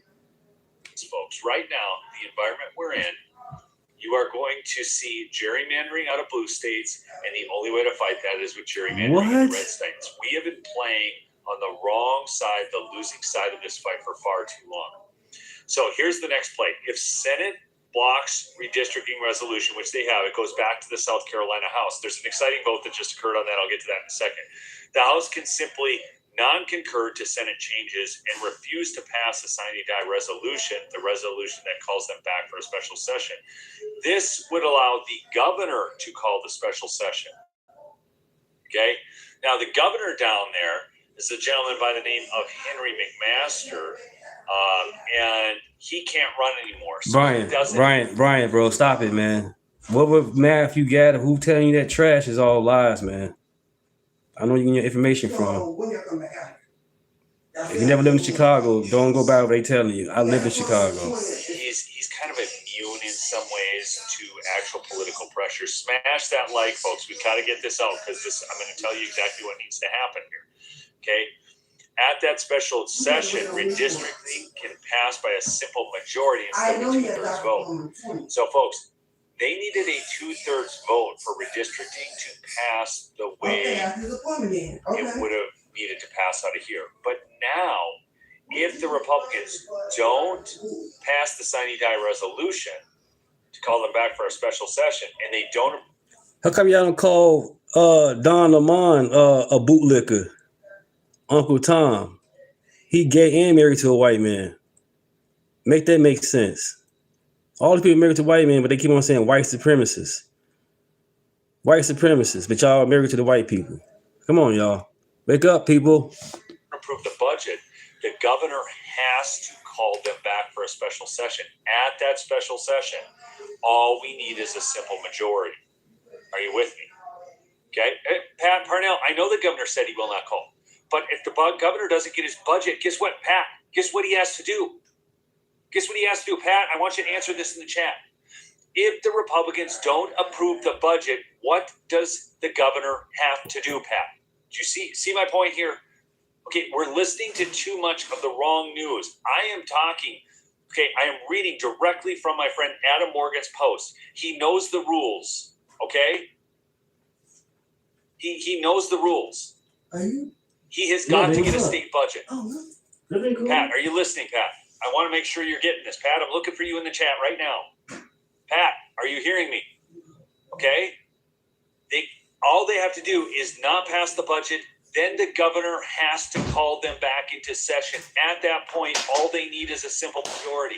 Leave it closed. Are you guys all catching me here? Not just Pat. You all understand what I'm saying here. We can win this fight. We've got to play hardball with these rhinos. Okay? Now, I'm going to give you some good news. Okay, first off, Henry McMaster needs the state budget. So if the House doesn't pass a final version of the budget by 5 p.m. Thursday, that's adjournment and end of session, then the governor must call them back for the special session where they can win by a simple majority. Okay, now that the Senate voted to non-concur on the sine die resolution, it will go to conference committee. Now here's where it gets really good, folks, because get the next play on this. 3 House members and 3 senators will meet to reach an agreement which will then have to be approved by both chambers. At this point, the House must insist on their redistricting amendment. If no agreement is met, then there will be no special session resolution. At that point, the governor will have to call a special session. Then redistricting can pass by a simple majority vote in the Senate. It should pass easily since the vote was 29-17. Okay? Then, on to the next thing here. I've got to get this to you. Hold on. The House, the South Carolina House Judiciary Committee just passed a new congressional map. This was moments ago. It heads to the House floor. Despite the South Carolina Senate killing the redistricting resolution earlier today, the House is full steam ahead. Okay? The governor must call a special session. The fight is not over, folks. Are you with me? I mean, we can still win this. I want to talk about something else going on in South Carolina. Nancy Mace is running for governor down there. She did a performative post and got called out by Carolyn Wren. Nancy Mace said this: "Never thought I'd see a Republican legislators in the South Carolina Senate defending race-based gerrymandering, but here we are. 2 of my opponents wasted whatever was left of their political capital today to embarrass themselves at the State House. We need a governor, blah, blah, blah." So Carolyn Wren responded on X. Carolyn Wren is like fire on X, okay? She says, listen to this now, responding to Nancy Mace in this: 3 of the 5 state senators that voted no are in your congressional district. Please enlighten us on what you did to try and get them to a yes. I suspect nothing. And how, as governor, you could have moved the votes of state senators that you couldn't even move as their congresswoman. Are you guys following this? Carolyn Wren's awesome, okay? Now, I'm going to give you, I need you to listen to some audio. This is James Clyburn. If you don't think that Look at this BS, y'all. Winnebago. This is why I'm at in Rockford. They're trying to say the Hunter virus in Illinois now. That's crazy. Party is real. Here, in fact, I'm going to blow this up so you can see it because it's on my computer. Now, I've just got this to the right moment in here, okay? So watch this. This is your friend and mine, James Clyburn. Hold on. Oh, hold on. People of goodwill. To deny those of ill will the political benefit of any devious new gerrymandering schemes they may move to enact. Believe me.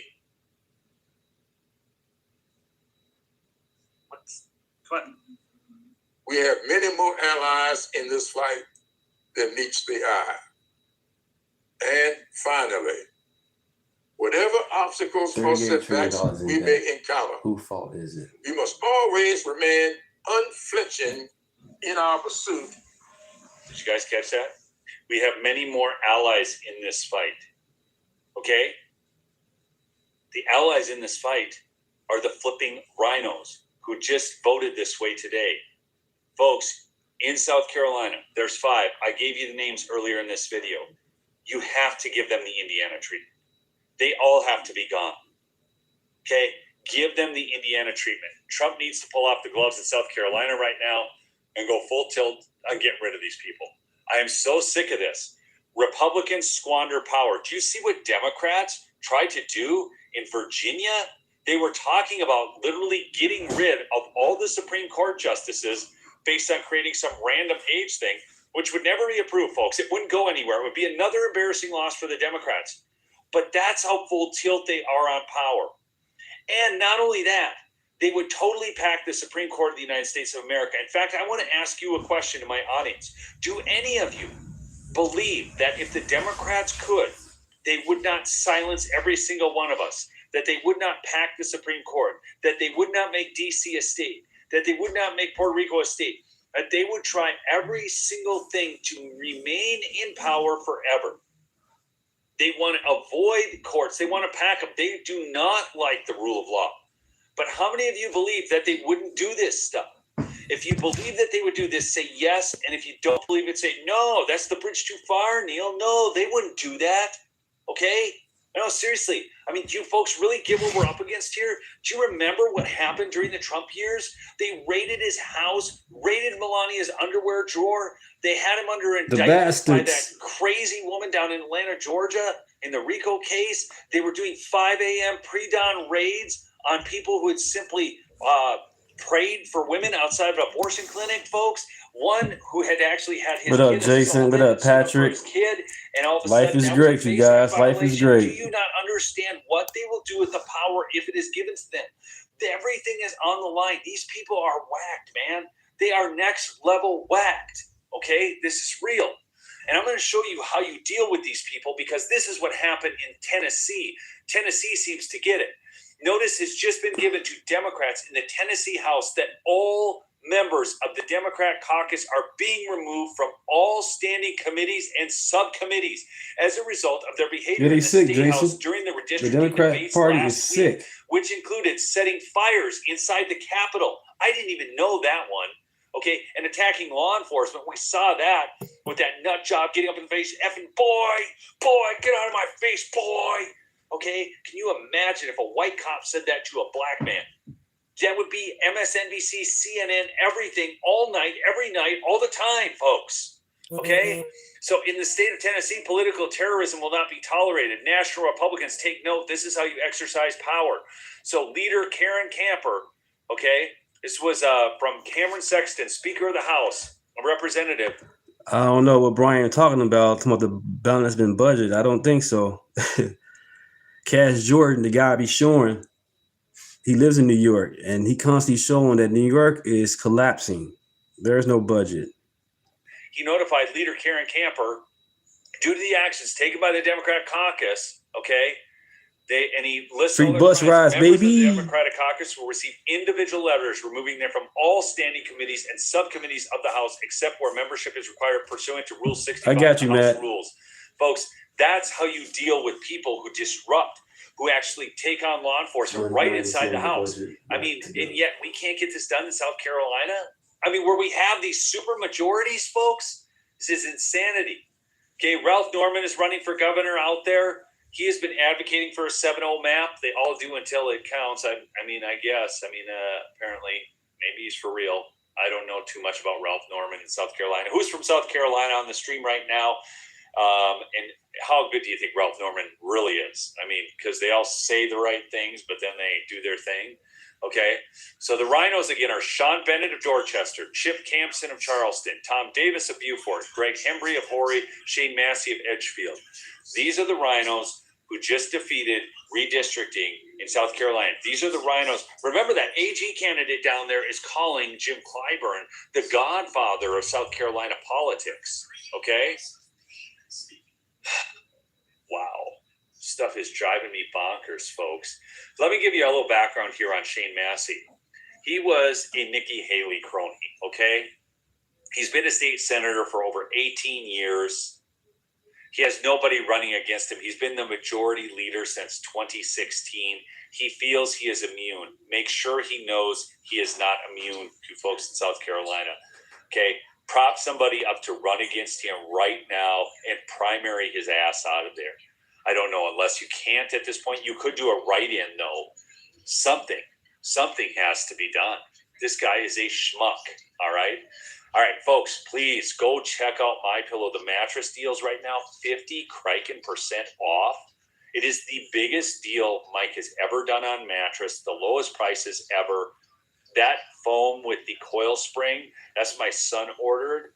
I mean, that thing is fantastic. He has mattresses right now for as low as $200. He makes the best mattresses out there. So go check it out, mypillow.com/lumberjack or call 1-800-568-2865. Giza sheets, they got that corrected on the website. They are as low as $29.95. Queens are all out of stock. They're running out of stock on the others, folks.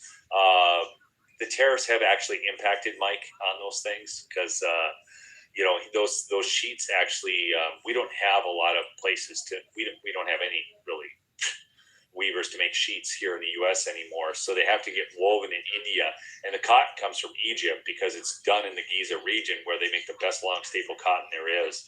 So, but he's definitely been affected by that. Still stands behind Trump all the way, though. Because you know what, folks? You have to, like, a good conservative is conservative with everybody's money.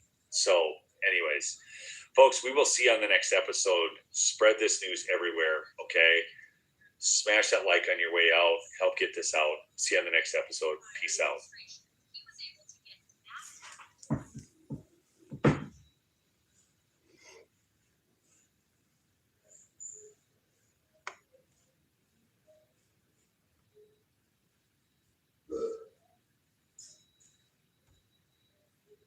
What's happening in Beijing as we speak may be the single most consequential moment in American foreign policy in decades. A sitting United States president has just landed in the capital of China for the first time in nearly 9 years, accompanied by the most powerful business delegation ever assembled in the history of American diplomacy.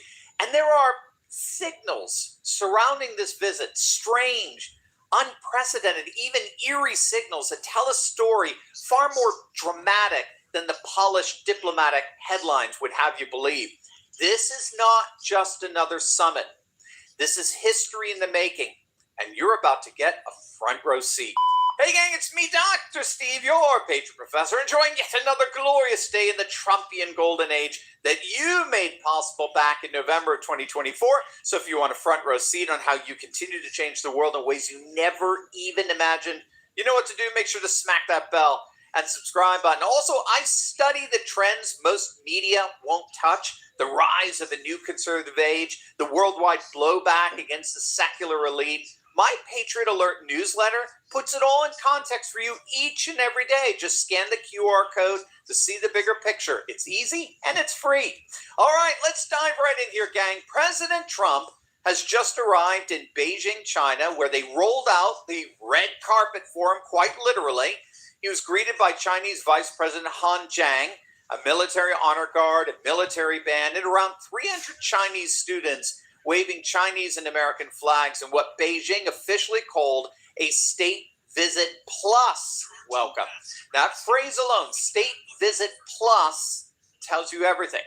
It's not a routine diplomatic handshake. Both superpowers know that what happens in Beijing over the next 36 hours can and will reshape the entire world order. And here's what makes this historic. This is the first visit by a sitting United States president to China in almost 9 years, the last being, ironically, Trump himself back in November 2017 during his first term. Not Obama, not Biden, nobody. 9 years of the world's two most powerful nations negotiating at arm's length. And now President Trump walks back into the Middle Kingdom, this time with all the cards and all the leverage in the world. We'll get to that in a moment because it's absolutely extraordinary. But first, Trump didn't just bring diplomats with him. No. He brought an army of American economic firepower, the likes of which Beijing has never seen walk off a plane. Take a look at this. How's that for a beautiful picture? Wait, if you're listening by way of our 20 million podcast downloads, let me describe what we're seeing here. It's a photo of Trump and Elon Musk sitting together, smiling on Air Force One. The band is back together, gang. And it's not just Elon. Tim Cook of Apple, Jensen Huang of NVIDIA, who, by the way, literally flew to Alaska to catch Air Force One at the last minute after Trump personally called him Tuesday morning and said, you need to get on this plane. We're talking Larry Fink of BlackRock, Steven Schwartzman of Blackstone, David Solomon of Goldman Sachs, Jane Fraser of Citigroup, Kelly Ortberg of Boeing. I mean, we could go on and on and on. Larry Culp of GE Aerospace, Cristiano Amon of Qualcomm, 17 CEOs in total. 17. This isn't just a diplomatic summit. This is America's economic and... This is a video I did this morning. Check it out. It's free. Check it out. Comment on it. Let me know what you think about it. Like, share, and subscribe. You guys will like it. Technological might showing up in person in the heart of China and saying, we're open for business, but we're open for business on our terms. I'm going to make sure I say this. The Hunter virus is BS. If you guys did not know, when the Hunter virus got released and reported, there was a cruise that had 28 people being arrested for child porn. Disney employees. And I believe it was foreigners as well. So do your research on that. It was foreigners, 28 of them, involved in child porn, working for Disney. Nasty bastards. Now, on the Chinese side of things, this official visit has been met with some rather strange signals that suggest that this isn't an ordinary diplomatic event. Now, normally, a state visit of this magnitude is choreographed way in advance. What up, Jernell? What up, bro? Thank you for watching the video this morning, man. I really appreciate that. Thank you. Weeks in advance. Schedules are confirmed. Itinerary. Hey, Matt had to say it. From what I've seen, Matt, I think he got something budget going on. Man. I think Brian might be right about this time about Mondani. Itineraries locked. For the moment. Prep is completed long before Air Force One ever even leaves the tarmac here in the United States. Apparently, Beijing watchers have noticed not this time. Beijing did not officially announce Trump's visit to their nation until this past Monday. 2 days notice for the most consequential U.S.-China summit in nearly a decade. That suggests that this summit was indeed sensitive, fluid, and contested right up to the very last moment. That behind the scenes, both sides were still wrestling with an agenda that wasn't fully locked down. And we saw that explicitly just yesterday. 1 day before this summit, China's top economic official, the vice premier in charge of the entire Chinese economy, suddenly rushed. The deficit was vast. When we took office, the deficit was vast. More than $12 billion. While you do not choose the deficit you inherit, you do choose how you respond to it. In the month that followed, we took aggressive steps to tackle the deficit and drove it down to $5.4 billion. Today, after 3 more months of painstaking work, I am proud to announce that we have closed the gap entirely, down to zero. It has not been easy, but we have balanced the budget, and we have done so without placing the burden on the backs of working New Yorkers. This budget does not raise property taxes, and it refuses to slash services. We are often told that to govern responsibly, we must scale back our ambitions, to provide little and then ask those we serve to expect even less. Yeah, weirdos. This is what responsible government looks like. And he did so to meet urgently with U.S. Treasury Secretary Scott Bessent. Oh, you at work? Okay. That's what's up, man. Get that money, bro. Get that money. Sent Beijing a message 10 days prior demanding that the summit agenda include the Iranian crisis in the Strait of Hormuz, exactly the topic Beijing most desperately wanted off the table. Iran had just rejected a U.S. proposal. The strait remains relatively closed. You know Mondani's a lie, man. He's a Democrat. You can't trust nothing he's saying at all. They keep going back and forth. Tax the white man, tax the rich, do this, do that. These people are going to leave New York. It's going to be on the citizens, the middle class, the poor. So, yeah, pay attention, y'all. Follow the money. Of routing dual-use goods to Tehran through Russian and Central Asian rail corridors. So Beijing's top economic man flies to Seoul, meets with Bessent, then has to race back to Beijing just in time for the summit, frantically trying to manage an agenda that had just blown up in their faces. One Chinese insider put it perfectly. One side talks about the Strait of Hormuz, the other side talks about the Strait of Taiwan. So you've got two straits, two pressure points, two geopolitical ultimatums. In other words, America is leveraging its dominance right now over the Persian Gulf to pressure China on Iran, while China is countering by reminding Washington that any military escalation in the Middle East could free Beijing's hands to move on Taiwan. So each superpower is holding the other's most vital interests hostage. And then the third strange right, Kev, kick him out of office, get him out of here, vote him out. Escorting Trump Shouldn't have been in to office. the Temple of Heaven. That's the ancient imperial site where Chinese emperors performed sacred rituals to affirm this cosmic vision known as Tianjia, or their mandate of heaven. So this is obvious. It's not sightseeing. Xi is projecting China as a 5,000-year civilization, not merely a communist state, and he knows Trump responds to grandeur and historical theater.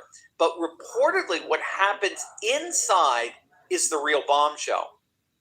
Xi and Trump Right, Brian. are Good one, expected to man. hold a private meeting, one-on-one, no aides, no cabinet officials, possibly only interpreters.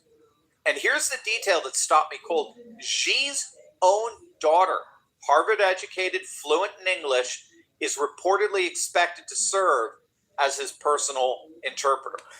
Now, if true, that Good means one, he does Kev. not Good one. fully trust anyone else in his diplomatic apparatus to translate his private words to the President of the United States. That's not the posture of a confident, unchallenged ruler. Something is changing inside those walls, and that is what we're about to find out.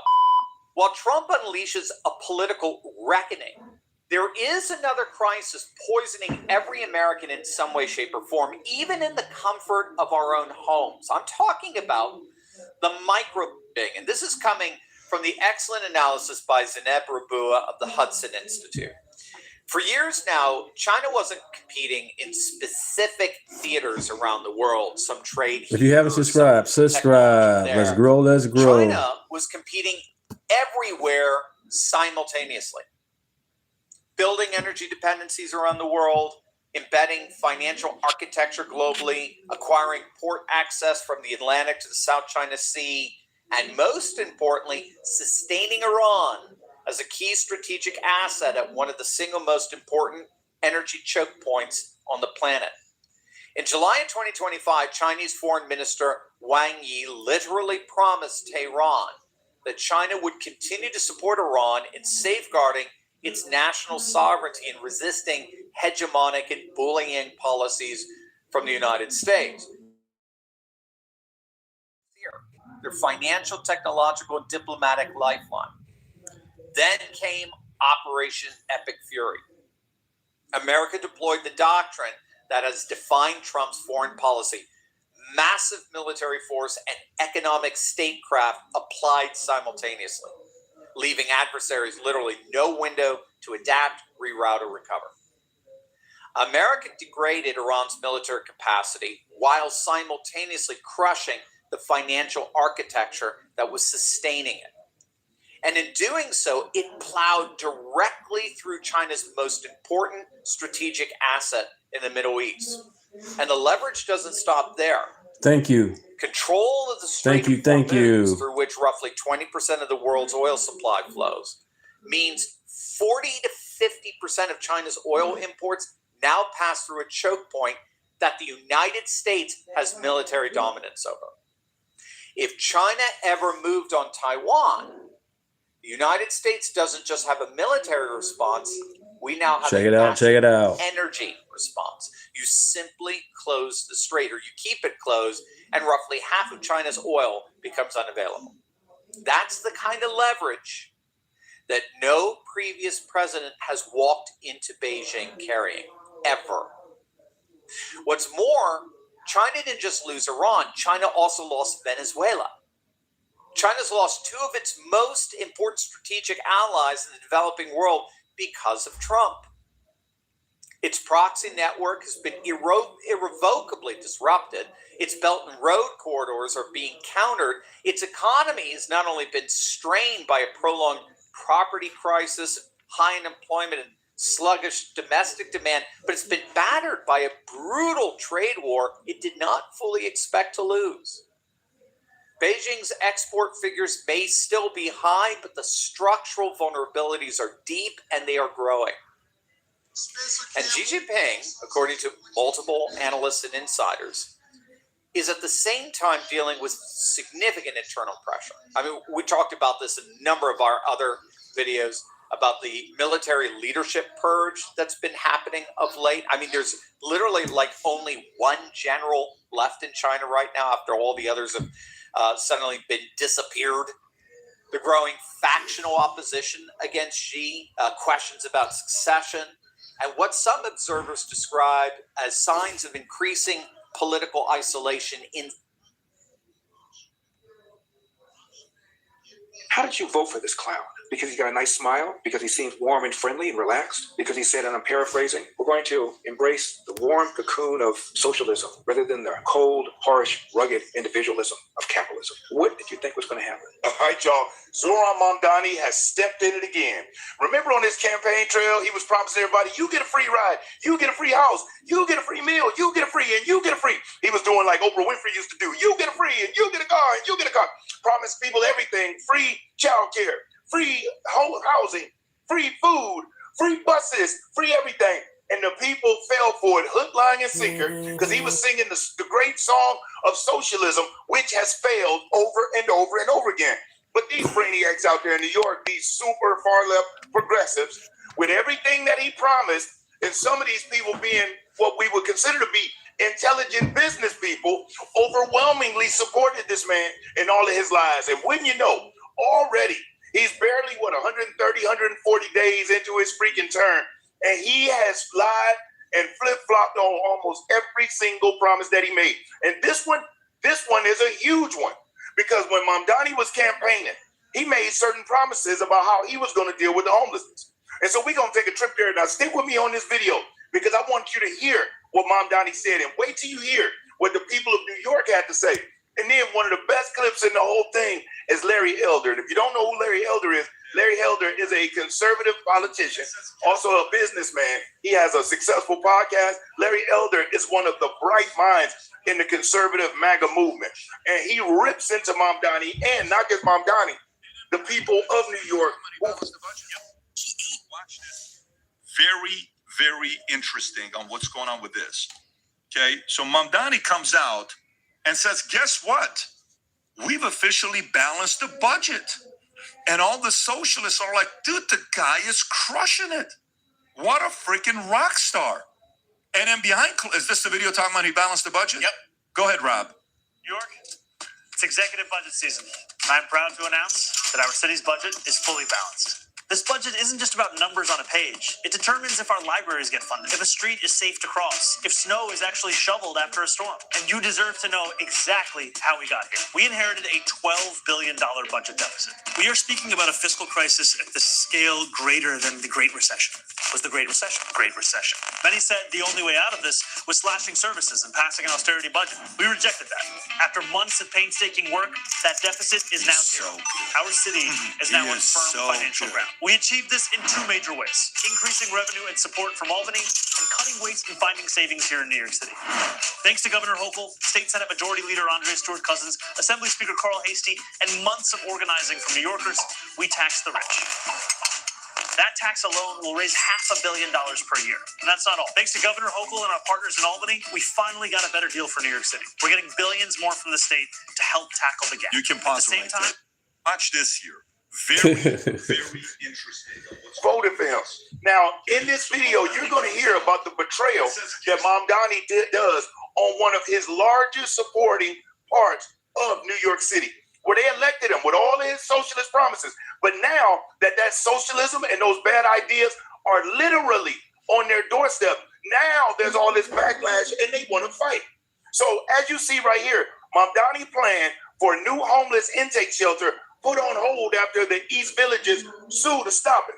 Now I want you to stick with me because this battle that's taking place, this isn't small. This is huge. As a matter of fact, take this quick trip with me and check out what Mamdani said when he was coming into office. He was just mayor-elect here, hadn't started yet, but still was selling the grandiose dream. And then I'm going to show you the nightmare that this man has delivered. But check this out. Mayor-elect Zoran Mamdani wants to extend, he says, a helping hand to people in homeless encampments. And Mamdani says he will Get off the plantation. Vote red, idiot. And the city will no longer break up encampments. Get off the plantation. Eyewitness News reporter Marcus Solis is live at City Hall with more on the major policy shift. Marcus.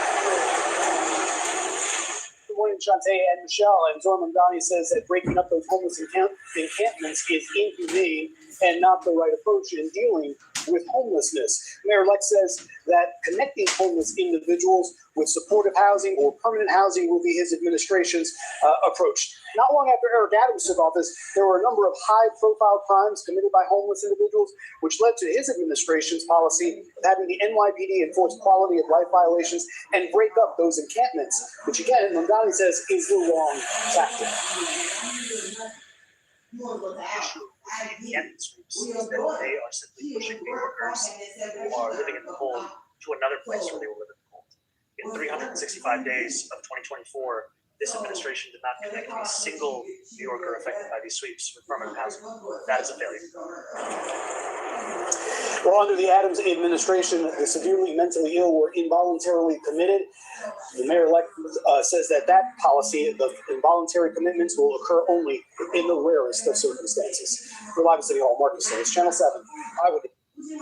So you heard that, right? Hey, he's done with homelessness. As a matter of fact, he said what Eric Adams did was inhumane. Because Eric Adams, they had NYPD doing sweeps where homeless encampments that were near schools, churches, subway entrances, they had to be gone. Because what child deserves to risk getting robbed, get kidnapped, especially little girls with trafficking and everything going on? No, they had to be protected. People getting robbed, going to catch the train while they're trying to go to work or go to church.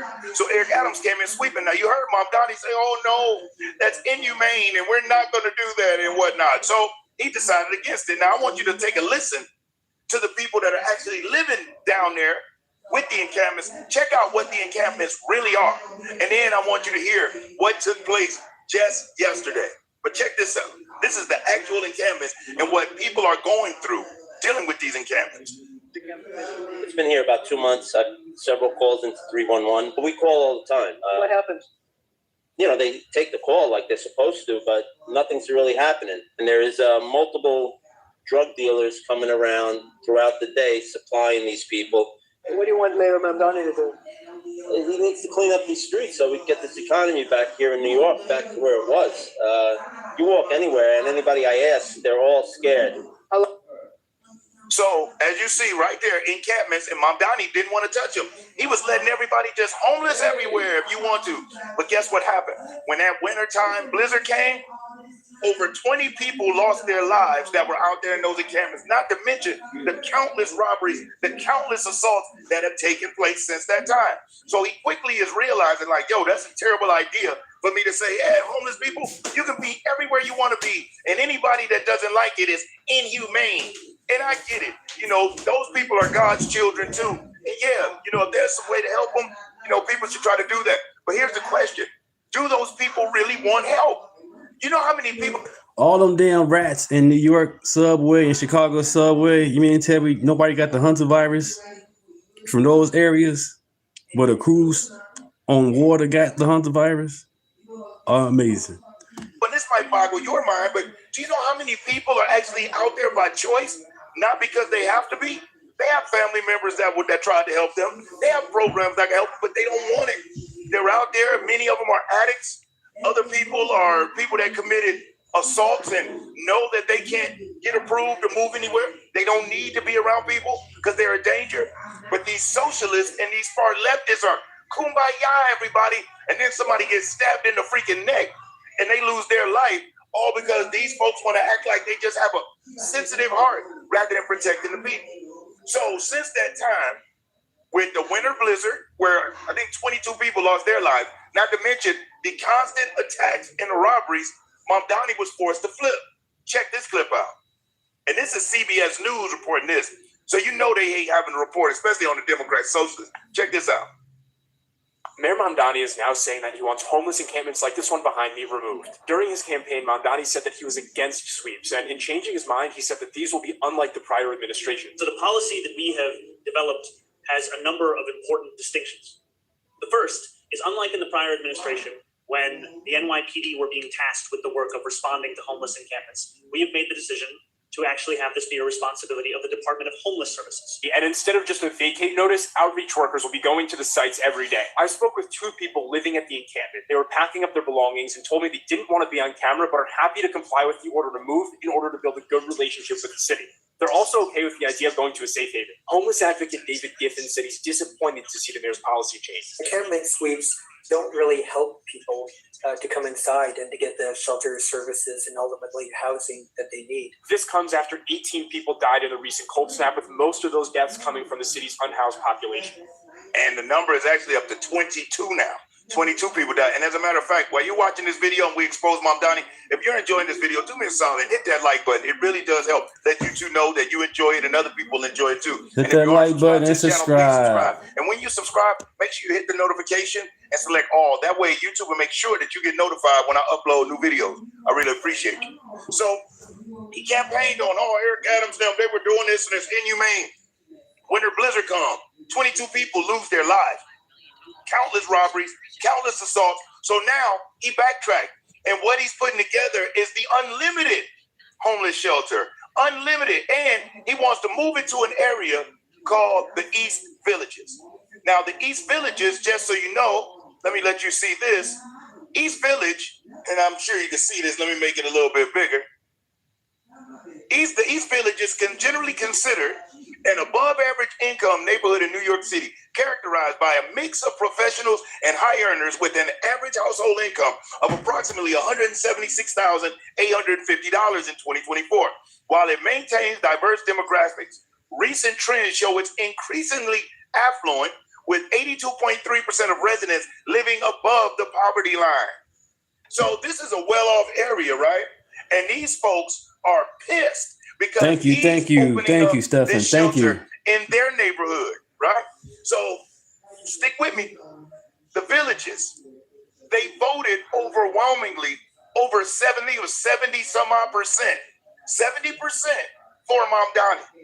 His socialist views and free for everybody and open borders and, reading the Quran during the national anthem and doing Muslim prayers and whatnot on the 4th of July. I'm being funny with that, but all of this radical stuff that came with him, they voted for. Except when you're going to bring those socialist policies to their doorstep. Appreciate it. Yeah, Thank you. They want illegal immigrants to be there. They want all of this crap. Tax this person and tax that person. Thank you. The name is Deunta. I really appreciate that. Thank you. Thank you.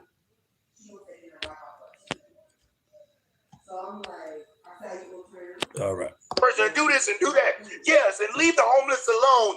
Inhumane. You know how those far lefties are. Until they say, you guys really like that? Well, I'm glad you feel that way because we're going to bring them right to your neighborhood. Now that he's done that, check out what they've done. And then I'm going to follow it up with Larry Elder taking it to him. But check out what the people of the East Villages feel now about Mr. Mamdani. since it's coming to their neighborhood rather than everybody else's neighborhood. Typical of these far leftists. Yeah, they want open borders and they want illegal immigrants here, but ask them, will they house one? Thanks, bro. Thank you for the super chat. Thank you. It's not my responsibility, but you want them here. But as long as it's not your responsibility, you want to just be able to tell your friends at Starbucks or you having your latte at a poetry reading wearing open-toe sandals. Yes, I actually support open borders and illegal immigrants. I'm not a racist. I'm not. Thanks, bro. I really appreciate that, man. Thank you. Thank you. I have an Asian friend. I even know a white guy that's a Christian. That's how these people think. But check out what's happening now. I'm Dallas, and here are your top stories. East Village residents who gave Zohran Mamdani 70% of their votes are now suing him to stop his plans for the homeless. He's suing him. Again, this is my channel. These my other videos I done. Check it out. It's free. Comment, share, and subscribe. This shelter into their neighborhood. Some precincts inside the East Village and nearby progressive pockets hit 70%, 80%, or even 90% for the mayor. It's the notorious Bellevue Shelter, which is Manhattan's main homeless men's intake center. It houses many of the illegal migrants that came in during the Biden administration. It has a history of violent incidents and even had a murder. In addition, multiple men who live at the shelter were charged with murder that they allegedly committed in other places around the city. Residents accuse Mamdani of rushing the move and skipping required public reviews. Yeah, they gotta live with it. East Village gotta live with it. Criminal men into a quiet neighborhood already packed full of other social service facilities. Many of the men that show up at the shelter have been released from Rikers Island. Starting on May 1st, the single adult men's intake will move into the East Village. The city said the closure was an emergency, and Mamdani issued an executive order allowing it to skip normal public notice and review rules. Mamdani saying, quote, "My administration is focused on ensuring every New Yorker experiencing homelessness not only has access to shelter, but to spaces that are safe, humane, and truly livable." One East Village resident said, "I truly feel for these men, but should the lone intake facility for homeless men for the entire city be located on a tight residential block, I fear this rushed decision is jeopardizing both the safety of my neighbors and these men themselves." Local pastor Reverend Keith Gadsden told city officials, "None of you all can stop the drinking and the drugging and all lingering around here creating crimes and all kinds of stuff. Put it in your neighborhood," he said. Residents worry about more street loitering, drug use, crime, and safety risks in a dense residential area. A Manhattan judge temporarily blocked the May 1st opening and set a hearing for May 7th on whether the city's emergency order was proper. That's what you need to know in Dallas, Christina. On the heels of all of the stuff that's taking place in the country right now, seniors, it's extremely important that you make sure you've got the best Medicare plan available because Medicare plans are expected to increase 10%, and that's $215 out of your Social Security check. And guess what? Some of your doctors may not be in network. Some of your prescriptions may no longer be covered. And that would suck for you to be going to visit your doctor to find out they're not in network, or for you to need a prescription to find out it's no longer covered. Why take the risk? With Chapter, you can reach out to Chapter, and a free phone call can last as short as only 20 minutes to speak to one of the highly skilled, unbiased professionals that will help you make sure you got the best Medicare plan available. If you've got the best, great. But if not, they can make sure you've got what you need. So use that number there on the screen or visit the website at askchapter.org/realpolitics and let Chapter make sure you've got everything you need. So you heard that. They voted 70%, 80% for Mamdani. Oh, they loved all of this socialist gobbledygook until it got brought to their doorstep. Now, Larry Elder has an opinion on this, and it'll knock your socks off. And then right after this clip, I want you to hear from the actual East Villagers who they believe they understand why Mamdani is attacking their neighborhood. But check out what Larry Elder has to say.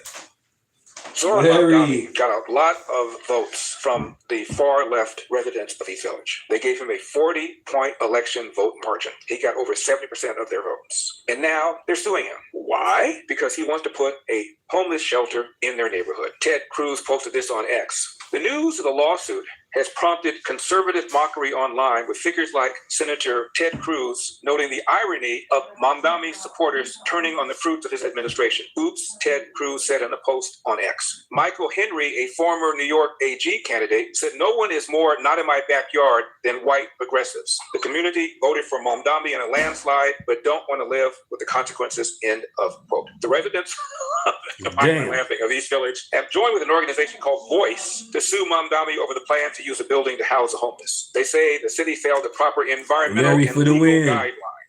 The lawsuit says, quote, it challenges the city's hastily made and legally invalid. I wish Larry Elder was the governor of California. They played him, man. He should have won. He should have won. Decision to locate a new citywide homeless adult male intake center at 8 East 3rd Street without following any of the legal requirements that must precede such a significant and consequential decision, end of quote. What did you think was going to happen? And wait until he freezes the rent on some 2 million residents in New York City. What do you see with that? And then what was the outrage? One is a white woman that threw something at him when he was walking down the street with a group of people. I think she threw something at him.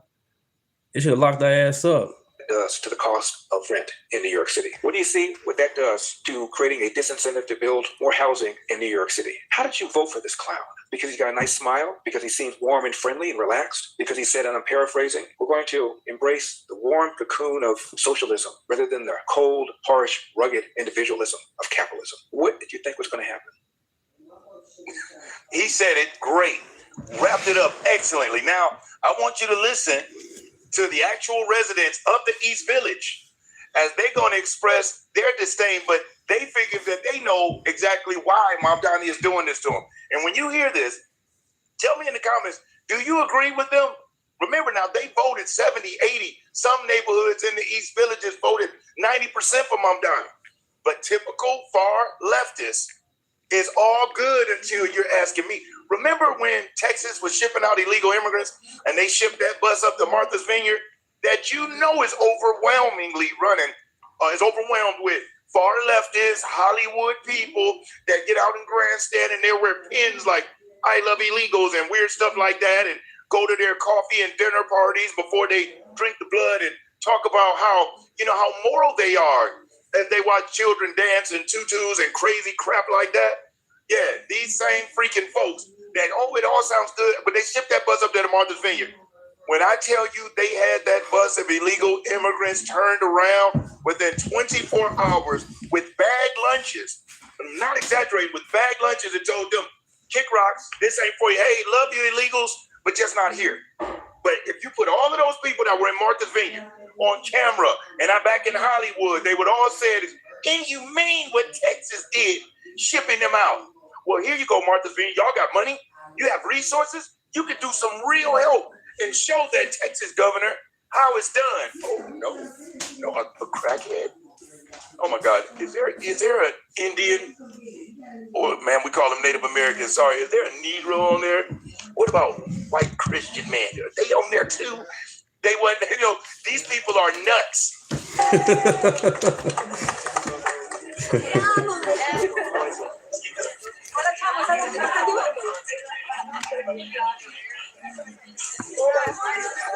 What was that?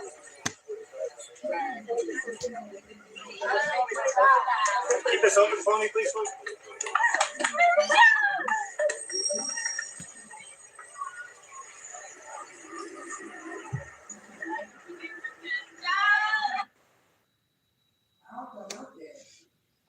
But when it came to their doorstep, they couldn't take it. Check him out.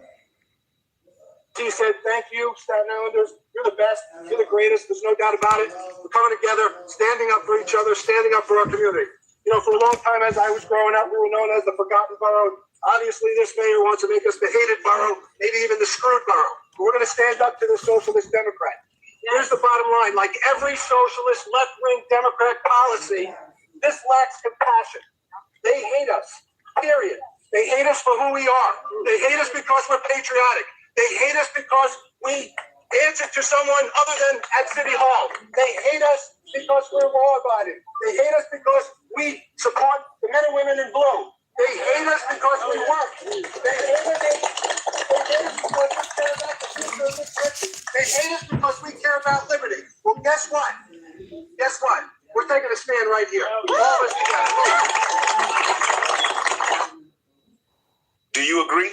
Because I saw the overwhelming stats of how many people out there in that area, Staten Island or the East Villages, that voted for him. They voted for him. And I mean, really, the Jewish population that voted for him. You talk about getting slapped in the face. I just saw a video of a Jewish neighborhood literally being marched through by the Palestinian supporters. I'm talking about cursing out Jewish people, going crazy on them. And Mamdani, in my opinion, they love it. They hate Jewish people. He acted like he acted just to get elected, and he did the typical Democrat dementia move. And I call it Democrat dementia because when they're on the campaign trail, they're doing this, they're talking about that. And I mean, the moment, the minute that election is over and it shows that they won, people say, well, hey, what about that program? What program? Remember, you were going to lower taxes and you were going to be moderate? I said that. Well, I don't remember that. I mean, I'm here now, and we got to do what we got to do to make the place great. Next thing you know, all these radical policies come out that they told you they wouldn't do. Look at Abigail Spanberger. Look at Mamdani. He hasn't kept one promise that he told them. And this is another slap in the face for one of the areas in New York City that overwhelmingly supported him. Now he's bringing the drug dealers. He's bringing the homeless, the drug addicts, the sex offenders. He's bringing them all right there to your doorstep, East Villages. Hey, next time another election rolls around, you might want to look at the R's rather than just voting blue, no matter who, because look at what Mamdani is doing to you. That's a good one. I'm going to end on that note. If you stayed and you hung out with me, I want to say thank you. I really do appreciate you. Leave a comment. What do you think about this? Is this typical Democrat socialism, Democrat dementia, or should they be putting it out there just to help the homeless population, who many of those people want to be out there and are going to resist all of the help? But media, they don't want to admit what's happening. So the first thing that Harris mentioned was President Trump had to jump on CNBC. CNBC incorrectly reported that the great Jensen Huang of NVIDIA was not invited to this incredible gathering of the world's greatest business men and women proudly going to China. In actuality, Jensen is currently on Air Force One, and unless I ask him to jump off the plane, which is highly unlikely, CNBC's reporting is incorrect, or as they say in politics, fake news. It is an honor to have Jensen, Elon, Tim Apple, he's talking about Tim Cook, Tim Apple, Larry Fink, Steven Schwarzman, Kelly Ortberg, Brian Sykes, Jane Frazier, Larry Culp, David Solomon, Sanjay Mitra, Christine Amon, and many others on board or actually getting to that meeting. And many others will be journeying to the great country of China, where I will be asking President Xi, a leader of extraordinary distinction, to, quote, open up China so that these brilliant people can work their magic and help bring the People's Republic to an even higher level. In fact, I promise that when we are together, which will be in a matter of hours, obviously this was on Air Force One, I will make that my very first request. I have never seen or heard of any idea that would be more beneficial to our incredible countries, President Donald J. Trump. The only communication he made, other than to basically trash somebody from Mitch McConnell's camp, that is the only communication he made from Air Force One. So what should you take from that? Well, you should ignore everything that the media is talking about, because they're going to be just focusing on Iran, and they're missing the part where I think, I don't know, where I think that this thing could be world changing in terms of impact. If you look at who's going and you look at what they're doing, and if you try to get a parallel as to how are these guys coming together, why are these men and women all flying over to China? Right, Stephen, man. He should have won, man. That was petty. Petty. Larry should have won. This isn't a diplomatic. California will not be a shithole like it is. There's nothing here about ambassadorial type activity. This is all about business. This is all about the ducats. This is all about the economy, which is why I think there's so many people in the media who miss it because they don't like talking about it. They don't like discussing prosperity. And so there are people in our chat who don't like talking about prosperity, but you can't deny it. You're going to be looking at it. This is probably one of the craziest geopolitical images of possibly our lifetime. And almost nobody is talking about it. Nobody is realizing the dimension. How long you lived in California? Immenseness of it right now. Not sure if you paid attention, but as of, let's see here, 5 minutes ago, this is the gold market, which is up today. This is the silver market, which is way up today. There's something happening in this meeting that people aren't ready for. In fact, dare I say, no, I won't say it because I don't want to be the one that people come back to, but what's it? Blue Star Airlines flights Telecom. You remember the movie Wall Street? If I'm betting heavy. I see what this is all about. Trump is in China. He flew all the way over to China, and with him, according to what he has said, part of the delegation includes some of the biggest names in business. Hey, no ambassadors here. This is all business. Elon Musk, Tesla, SpaceX, Jensen Huang, NVIDIA, Tim Cook, obviously Tim Apple, Larry Fink from BlackRock, Steve. I don't like that BlackRock stuff, man, and Vanguard. I don't know. Ben Schwartzman from Blackstone, David Solomon, Goldman Sachs. Jane Fraser is from Citigroup. Kelly Ortberg is from Boeing. You see where I'm going here? Cristiano Hamann is from Qualcomm. Sanjay Mehrotra is from Micron. Larry Culp is from GE Aerospace.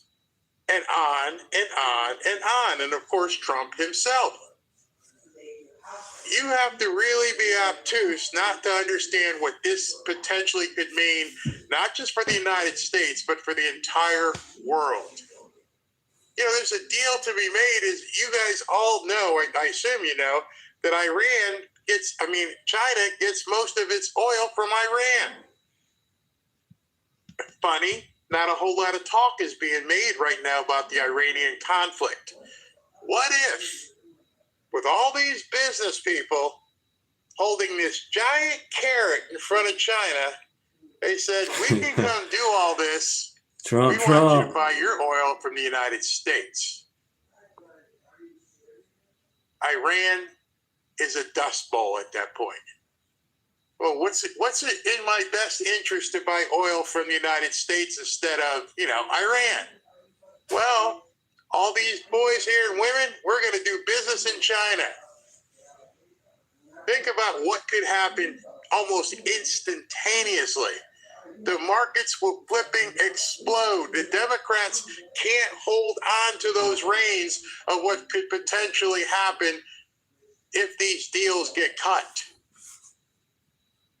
I hope you're thinking long again, like where the buck is going, because this is some seriously high stakes poker. This is the kind of poker they play on the Riviera. Simultaneously, the world's most important AI and chip companies are at this meeting. America's most powerful financial companies are at this meeting. Central players in aviation, energy, and global supply chains are at this meeting. And you got the media wondering, so are we going to be talking about, no, this is about global commerce on a magnificent scale. And exactly these are the people now sitting at a table together with Xi Jinping and all his people. After years and years and years of trade wars and sanctions and tariffs and restrictions and decoupling and Taiwan tensions, anti-China rhetoric. Now this happens? I know many of us were worried about the dangers of having President Trump go over there because of what's been going on here. But I think he's in a very safe place because I think Xi Jinping and the Chinese know how important this is for their country. This isn't a normal state visit. We're not going to be sitting here talking about diplomacy. This is in my estimation, this is an attempt to completely reorder the balance, the economic relationship between the two largest superpowers in the world. Just imagine that. People have always looked at China as an adversary. People always looked at Russia as an adversary. What if out of this meeting comes no more adversarial stuff, but partnership? What if there are deals on AI? Because you know Trump wants AI. What if Boeing and capital flows, the banks, the aerospace, Tesla, SpaceX, all get open access to a Chinese market of, I don't even know how many people they have. Can you imagine what will emerge from this if this meeting is successful? History will look upon it, if it is what I think is going to happen, when they look back retrospectively, they will consider this meeting here one of the most important geopolitical moments in history. Most of the media is reporting on it as if it were some sort of diplomatic appointment. It isn't. Why would President Trump, the guy who wrote Art of the Deal, bring this exact constellation of executives to meet with Xi Jinping at one of the most compressed geopolitical moments? Check it out. Why would he do it? These aren't politicians. These aren't diplomats. They're CEOs of the biggest companies in the world. Man, semiconductors, global payments, AI infrastructure, aerospace, food supply, everything. They've got their hands in everything. They are the ones who basically people worry about are having too much control, and they're sitting in front of the two guys in the world who have the most control of the world. Bite would have pooped in his pants, being too excited. Nasty self. Oh, and by the way, China, you have no access to the Western Hemisphere. Not just United States. We control the Western Hemisphere. Can you imagine sitting at a negotiation that has these kinds of stakes in front of them? You want to go play with Iran? Go ahead and play in that sand pit. Thank you, guys. Look at what we got. Look at everything that we can offer you. Soon, we'll offer you Cuba. It's crazy, man. It's crazy. There. You know you can do some stuff now with us in Venezuela. What business person, notice I didn't say politician, what business person would be like, no, don't want to do it. I don't want any of this architecture that you put together. I don't want nothing to do with this Western Hemisphere crap. Right. He had brought politicians over there. They want some stuff to be done right now. Right now. See, businessmen, they want it in the long haul, the long time, long money, long, strong money, long, strong business. Not that pop-up quick stuff. Let's go. If you understand what happened after World War II, a lot of this will start making sense to you.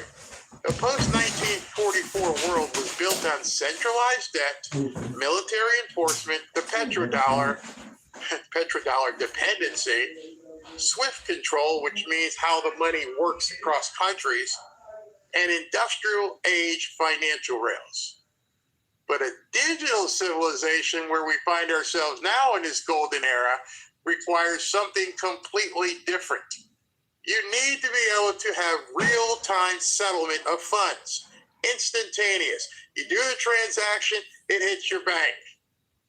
You need neutral interoperability, meaning I can't worry about some rogue nation holding me hostage. Sorry, Iran, you're about to get screwed big time. It's amazing if you sit back and look at from a 30,000 foot view, I'm like, wait a second, this is really, really big. And at the same time, I understand it's extremely scary to many people, especially those of us who are America first. Because you're thinking, hey, we're breaking free from the hold of these other countries. Why would we want to get chummy with China? Because you want the other big superpower not to be an adversary. See, the Democrats have built their entire political structure based on having boogeymen. You always have to have a boogeyman if you're a Democrat. Whether that boogeyman is MAGA, Trump, Whitey, racism, fascism, China, Russia, you gotta have the boogeyman. What happens when there's no boogeyman and people are living cohesively around the world? Then it makes sense why Iran needs to be neutralized. Dude, we don't have to fight. This is a completely different age. I don't need to drop bombs on you. Let's just do this together, and all of our countries are going to, what? Prosper. You're a sovereign nation. You got a gazillion people over there doing whatever you want to do. What if we did this? We don't need to worry about nuclear weapons. Where we're going, we don't need nuclear weapons. Let's keep it that way. The Democrats are the ones who will have a problem. As this unfolds over the next couple of days, it will be the Democrats who have a problem because they abhor, i.e. hate, prosperity. They don't like the idea of completely transparent countries working together. They're freaking out because we're not giving Ukraine $400 million more. What if the real deal here isn't about China defeating America or America defeating China, as we've been always led to believe? But instead, what if it is something that is mutually assuring the financial explosion for both of the two largest countries, most powerful countries on earth? Everybody knows what AI is going to mean. Only a few people are going to be able to harness it. And the people who can harness it don't need to be, at each other's throats. We need to be together on this. This is something that... It's been 2 hours and 41 minutes. I really appreciate you guys being here with me. Thank you. Let's continue. We haven't, when I say we haven't seen in our lifetime. We have the ability, you remember back in, well, none of us remembers, we probably weren't here, but when the gold rush happened, and then they laid the railroad, and all these captains of industry were able to start things that nobody else had started. They were able to do things nobody else could do. If you ever seen, I'm telling you, you've never seen a series, I believe it's on Discovery Channel, or History Channel, the men who built America. Democrats hate that. No, the slaves built America. The men who built America. Go watch that. Go watch when you hear what Henry Ford did and what Rockefeller and the Vanderbilts did. I'm not talking about the crazy stuff from England that we all know about. I'm talking about what they actually did to make things work. How they exported oil and drilled for oil and built cars and all these captains of industry. We haven't seen that in, 100 years? Some say the internet was the next one, but it's not the same thing as what we're what we're in right now. The value is instant. The value is global. It's programmable. Whoever helps architect the transition is going to shape the next 100 years on the planet, not in your country. Way past the time I'm here and most of you are here, what happens today could be shaped. It could shape. And I just said that long term, so the short term, long term. Businesses, men like Trump want the long term. Democrats, politicians want the short term. For the next 100 years, what this world looks like. You know, there's Amtrak right now, but it would never have been Amtrak if somebody didn't build the railroad. Think of that. We are building a railroad, and we are doing something nobody has seen. And 100 years from now, they're like, when did this start? Well, Trump went over to China. He talked to this dude in China, Xi Jinping, and they decided they're going to put together a global way for this all to work.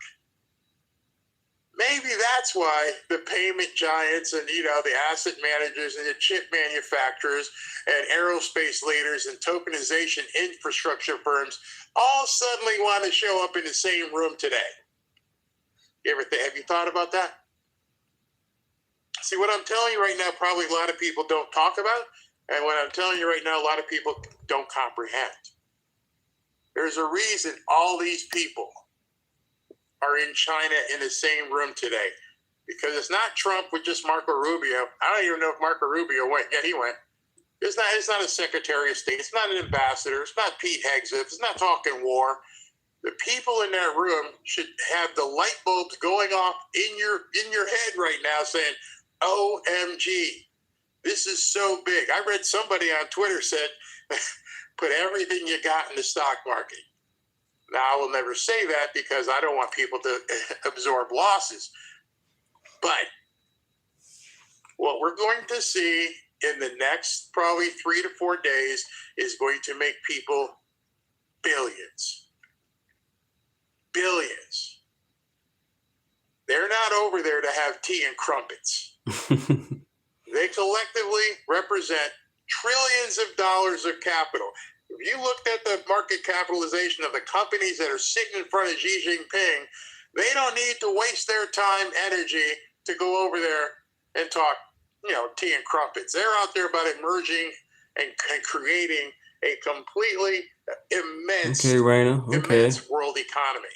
However, a sovereignty first system. Is it Rena? America Rena? first, but multipolar at the same time. A digitally connected system, potentially even a peace through prosperity system. You know, it's funny, there's no reason to fight if everybody's doing well. If everybody's doing well, what are we going to, hey, you're going to mess this up? No. This isn't talking about a world without nations, a world where nations can transact without financial hostage taking is the reason this is happening. Not centralization, not conquest, not tariffs, not war, not constant friction and atomic nuclear discussions. What's going on in that room matters more than the headlines that you are going to be reading from the people in the media because they don't want you to know. So the only way you're going to know is by listening to what Trump says and what comes out of it with Xi Jinping, and then look at the indicators. And if you look at the indicators, as I just showed you, and you start seeing this, and that's basically over the last day, and you're seeing this, that's over the last 5 days. And you look at the same thing with gold. That's today. And it's all green, last 5 days. And it's coming back up. Things are going to be shaking this tree big time. And I find it incumbent to let you know as much as possible that the minutia that the Democrats are talking about is racist, it's fascist. And no, we're about to see something that is going to shake the world. They're going to be fortunes made. They're going to be kings made. Yeah, they're going to be kings made. Because these people who are at this meeting are going to basically work with President Trump, Xi Jinping, the future Chinese leader, the future American president. Damn Clintons. To build things that nobody can ever take away. If you haven't yet at this point dipped your toes into AI and some of the different prompting and scripting that you can do. If you haven't yet, today might be a good time. Today might be a day that could change your life if you understand what you're looking at. Or you can go back to bitching at Democrats. It's your choice, and that's the way I think Trump wants it. That's why he keeps saying, with golden era, here's what we're going to be doing. They don't want that. If you understand what the media and Democrats are trying to do, it's trying to keep you away from looking at the golden era. The hell with gas prices. The hell with all this stuff that people are talking about, inflation. Do you understand? And if you don't, now would be a time to dig in. What is going to happen as a result of these meetings?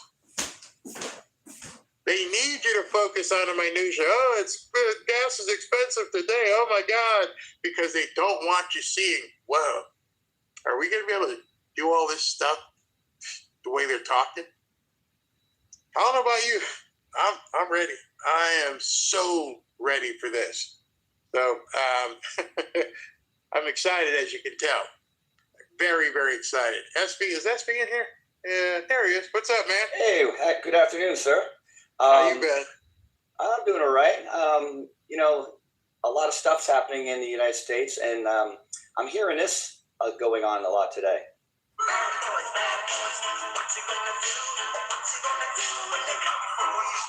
I'm reading that J.D. Vance's anti-fraud task force just blocked $1.4 billion in federal funds from home health and hospice providers.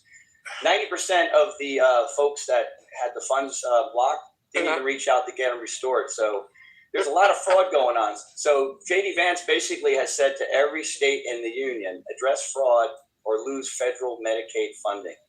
Boom. Wow. I mean, the fact that he's holding a press conference while President Trump is over in China, the timing of it is not. There's no coincidences here. They know exactly how they're doing it. They know. It's funny because I was watching the news and people are like, "Oh, it's very peculiar." I'm like, peculiar my behind. You don't think he said, "Okay, I want you to do this now. You drop this now, and we'll go ahead and get this stuff done." I mean, it's so. It's mind blowing how people don't realize that, you know. Yes. And it's crazy. It's amazing the fraud. Like, you know, I'm following this. I mean, there's so many stories coming out. I can make a show out of it. I'm telling you right now. And then Karen Bass, she's freaking out now because she's screaming. She says, "Oh my God, these ads, they're taking a violent turn. That worries me. Your messages are so hateful. You'll provoke people." Oh, really? Like maximum warfare everywhere, all the time? And the other lady from California, he's a fascist. I'm like, you're the ones. It just tells you they have nothing. Let me tell you a quick story about Spencer Pratt. You saw the show I did yesterday, and you know those AI videos that he's been putting out. Well, Ashley clipped that segment from yesterday's show. She went to upload it.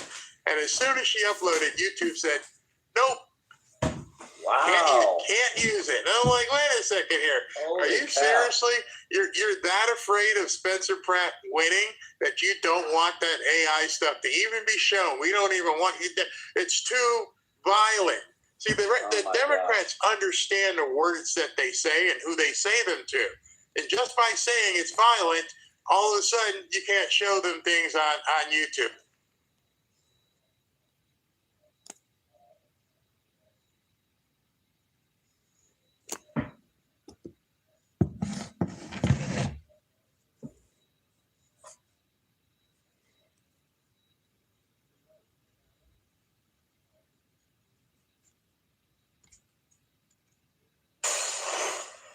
New York City Mayor Zoran Mondani dropping his threatened 10% property tax hike from his executive budget.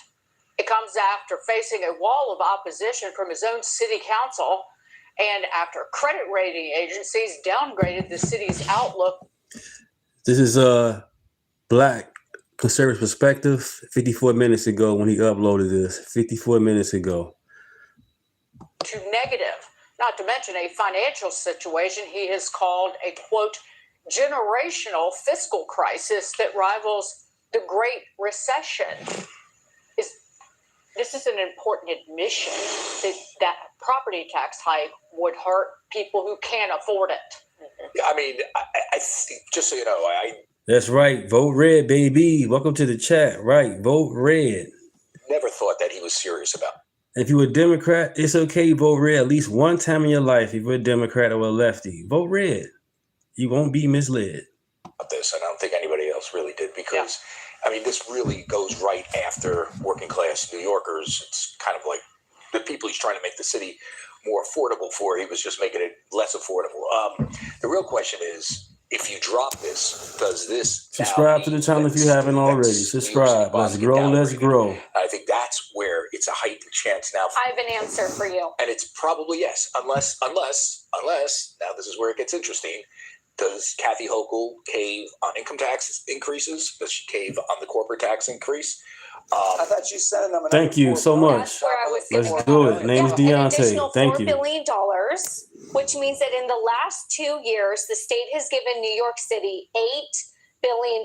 My question, Dagan, is when does New York's big state, when does everyone else in New York, ex-NYC, start to look at this and say, we just gave these lunatics $8 billion in 2 years? We don't want that anymore. And then does that hurt Hochul when she's looking at the rest of her constituents outside of little New York City who probably didn't vote for this? But over half of his strategies are short-term fiscal gimmicks and unproductive, meaning he wants to raise taxes when we're already the highest tax jurisdiction. He's using one-shots that plug a budget gap this year, but don't plug it in the future, and a pension gimmick that is basically stretching out payments, making taxpayers in 2037 close the budget gap in 2027. That's not fair. Boy. So we got to talk about Zoran the moron, who seems to have completely and totally folded on his promise to quote unquote tax the rich or raise property taxes if you don't tax the rich. Okay, and I'm going to explain to you guys exactly what's happening, because Zoran is doing what he normally does. He's a very good politician in the sense that he likes to pretend like he's accomplishing things that he's actually not accomplishing, because he knows that his constituents, that his voters are very stupid, very dumb. When you understand that Democrats thrive off of ignorance, all of this makes sense because they don't expect their voters to understand. All right, you guys, let's go. Here we go. We go Magic Google. Yes, United States owe money to China. Hate to say it, we do, huh? Shit. Yeah. Budgets, or to understand city financing, or to understand any of the stuff that Zoran is talking about. The only thing they understand is free stuff, okay? And Zoran has promised his constituents a whole lot of free stuff that isn't actually free. He knows it's not actually free, that he really can't actually provide. But he's trying his best to pull these voodoo tricks to make it seem like he's doing something that he's not actually doing. Like, for example, he came out and claimed that the city had a budget crisis, right? A budget deficit left to him by Eric Adams, even though Eric Adams left him a rainy day fund and a balanced budget. But Zoran understands that you can't give free buses, free childcare, free healthcare to illegal immigrants on a balanced budget, right? A balanced budget and his socialist agenda don't go hand in hand, right? All the things that he promised his voters, he knows. I'm about to call bullshit about the whole Trump situation. I'm not here to defend Trump on every goddamn thing. But when it came to Trump, 16 years, Democrat Party was in power. Trump was in power for 4 years. So 16 out of the 12, how you want to put the math? Democrat was in power for all that shit. Knows that, we can't really afford it. So he claims that, I actually had, a multi-billion-dollar budget deficit. We're in a financial crisis. This is Eric Adams' fault. We need money. We need to tax the rich, and the state needs to give us some more money, right? Because we paid into the system, and we are owed that money, right? Because we earn more, we contribute more, therefore we deserve more, which is ironic considering how his whole socialist ideology is the exact opposite of that, which is that if you earn more, then you should give more to people who earn less than you do, right? That is his socialist ideology, except when it comes to New York City's budget, right? Apparently because New York City earns more than the rest of the state, they deserve more, and that is the argument that he's been making to get more money from the state and to quote unquote tax the rich. Okay. And I want to talk about this current budget that he's came out with that magically all of a sudden has been balanced, right? It's been balanced that Zoran had to make no major sacrifices, and he got it accomplished, he got it done, and you have a bunch of his ignorant voters out here pretending like this is some type of major W when it's really not a major W at all. He's not getting a vast majority of the things that he promised his constituents at all. And I'm going to tell you guys exactly what's happening here, because this is a sleight of hand accounting trick that Democrats are using, that Zoran is using in order to get out of the fact that he can't really do the things that he promised. And the unfortunate reality is that Kathy Hochul is allowing him to get this out, right? That quite honestly she should not have done, but because she's desperate for power and control, like most Democrats, she is bending the knee to this clown, right, in order to increase her chances of being reelected. So I want to talk about it because, again, ignorant leftists are running around pretending like Zoran worked some type of magic, because now all of a sudden there's no more budget crisis in New York City because of Zoran's magic. New York, it's executive budget season, and I'm proud to announce that our city's budget is fully balanced. This budget isn't just about numbers on a page. It determines if our libraries get funded, if a street is safe to cross, if snow is actually shoveled after a storm. And you deserve to know exactly how we got here. We inherited a $12 billion budget deficit. We are speaking about a fiscal crisis at the scale greater than the Great Recession. Zoran Mamdani inherited a budget deficit in the billions of dollars, and Zoran Mamdani, the Democratic Socialist, closed the budget. Thank you, Jason, for that, man. I really appreciate that. Thank you. Thank you guys in the chat, everybody. Thank you guys. The multi-billion-dollar budget deficit completely in just 132 days. Unprecedented. That has never been done in history. And you want to know what other history he made? He did it without laying anybody off.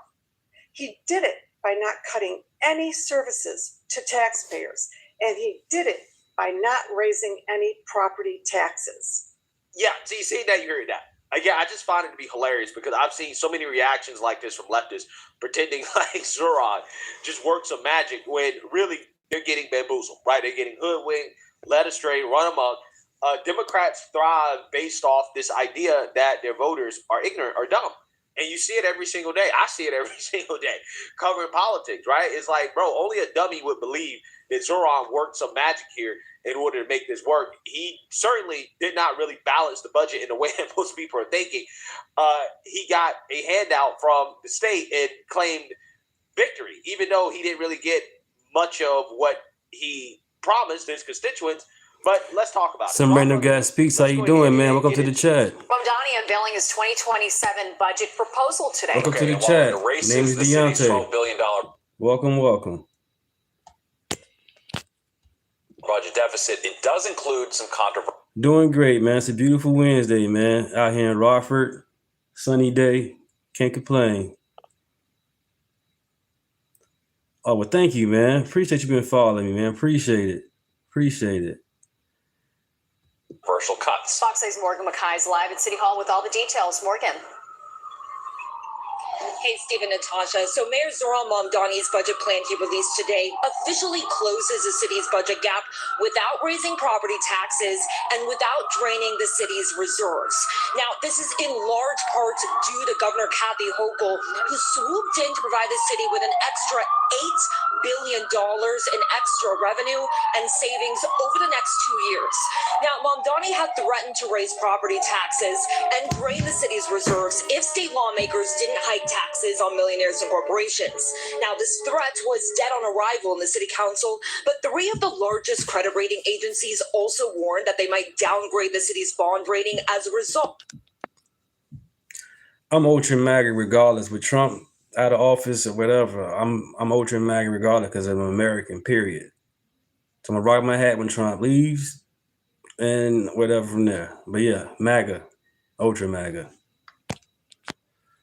Oh, result of Mamdani's threat, which would have significantly impacted the city's ability to borrow money. But Mamdani instead was able to get Hochul to agree to a pied-à-terre tax on second homes worth more than $5 million, which they are estimating will generate $500 million a year. However, not only do many experts say that this is a generous estimate, this tax also still hasn't been written, and it still hasn't been approved by state lawmakers. AKA, he's got nothing, right? When it comes to the tax the rich stuff, he hasn't got anything. Because that tax on second homes, the estimate in regards to the amount of money that's supposed to bring in, $500 million, one is a drop in the bucket, right? It's a drop in the bucket in regards to what they actually need, right? Or what he quote unquote needs. It's a drop in the bucket. Two, it's an overestimate. He's not going to actually bring in that. Some random guy. I'm gonna subscribe to your channel, bro. There you go. I got all. They never do, right? They never, ever bring in the amount they claim they're going to bring in from increasing taxes, because what happens?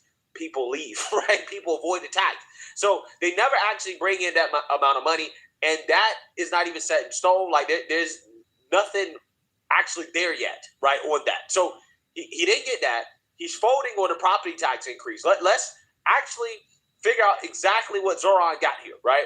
But Mamdani's still claiming it as a win for his tax-the-rich campaign pledge. Yes, I see this as a win, not just for our administration, but for the city of New York. A win to ensure that the city is back on firm financial footing, and it's doing so by taxing the rich, by creating a fairer relationship with Albany. Now, Hochul announced today that the state will now be giving the city almost $8 billion in extra revenue and other cost-saving measures over the next 2 years. This includes allowing the city to delay its class size mandate, which requires the city to hire additional teachers. This is right here, Matt. This is his channel. Subscribe. For smaller class sizes. This should save the city about $500 million. It also includes allowing the city to delay pension payments, which should save around $2.2 billion over the next 2 years. Yeah. So this is the trick here, right, from Zoran. So what did he actually do? He balanced the budget by, cutting unnecessary spending, right, making hard decisions. No, he didn't do that, right? He didn't balance the budget in the traditional way. He balanced the budget with temporary funding and by basically kicking the can down the road on pension payments, right? So basically, he's stretching out extra pension payments further into the future, which, quote unquote, saves money now, but it creates a debt that's going to be more expensive than municipal bonds going into the future, right? So that's not fiscal management. That's actually a credit card, right? So essentially, Zoran said, hey, we're going to do what the equivalent of is borrowing, right, at a high interest rate, right? Credit card borrowing in order to balance the budget. And also on top of that, you have Hochul giving him a basically temporary $8 billion injection in order to balance the budget, right? To balance the budget. But yet next year, that same budget is already projected to have a $7 billion deficit. So 1 year from now, right, they're going to be $7 billion in the hole. So you have one-time injection from the state because Kathy Hochul wants to save her political career, right? And then you have basically a high-interest loan, right? And Zoran's running around claiming that, we taxed the rich. We balanced the budget. We got a victory. And it's like, you got a bailout. And you put the city long-term in a worse financial situation because you couldn't do what you promised that you would do. Right? You couldn't actually tax the rich. You didn't have the support for it. So, again, Hochul is giving him a bailout, while at the same time, he's putting the city in a worse financial situation by using high interest debt in order to create savings today, right? And to pretend like he's delivering for the people, and he's just not, right? Like he's just not.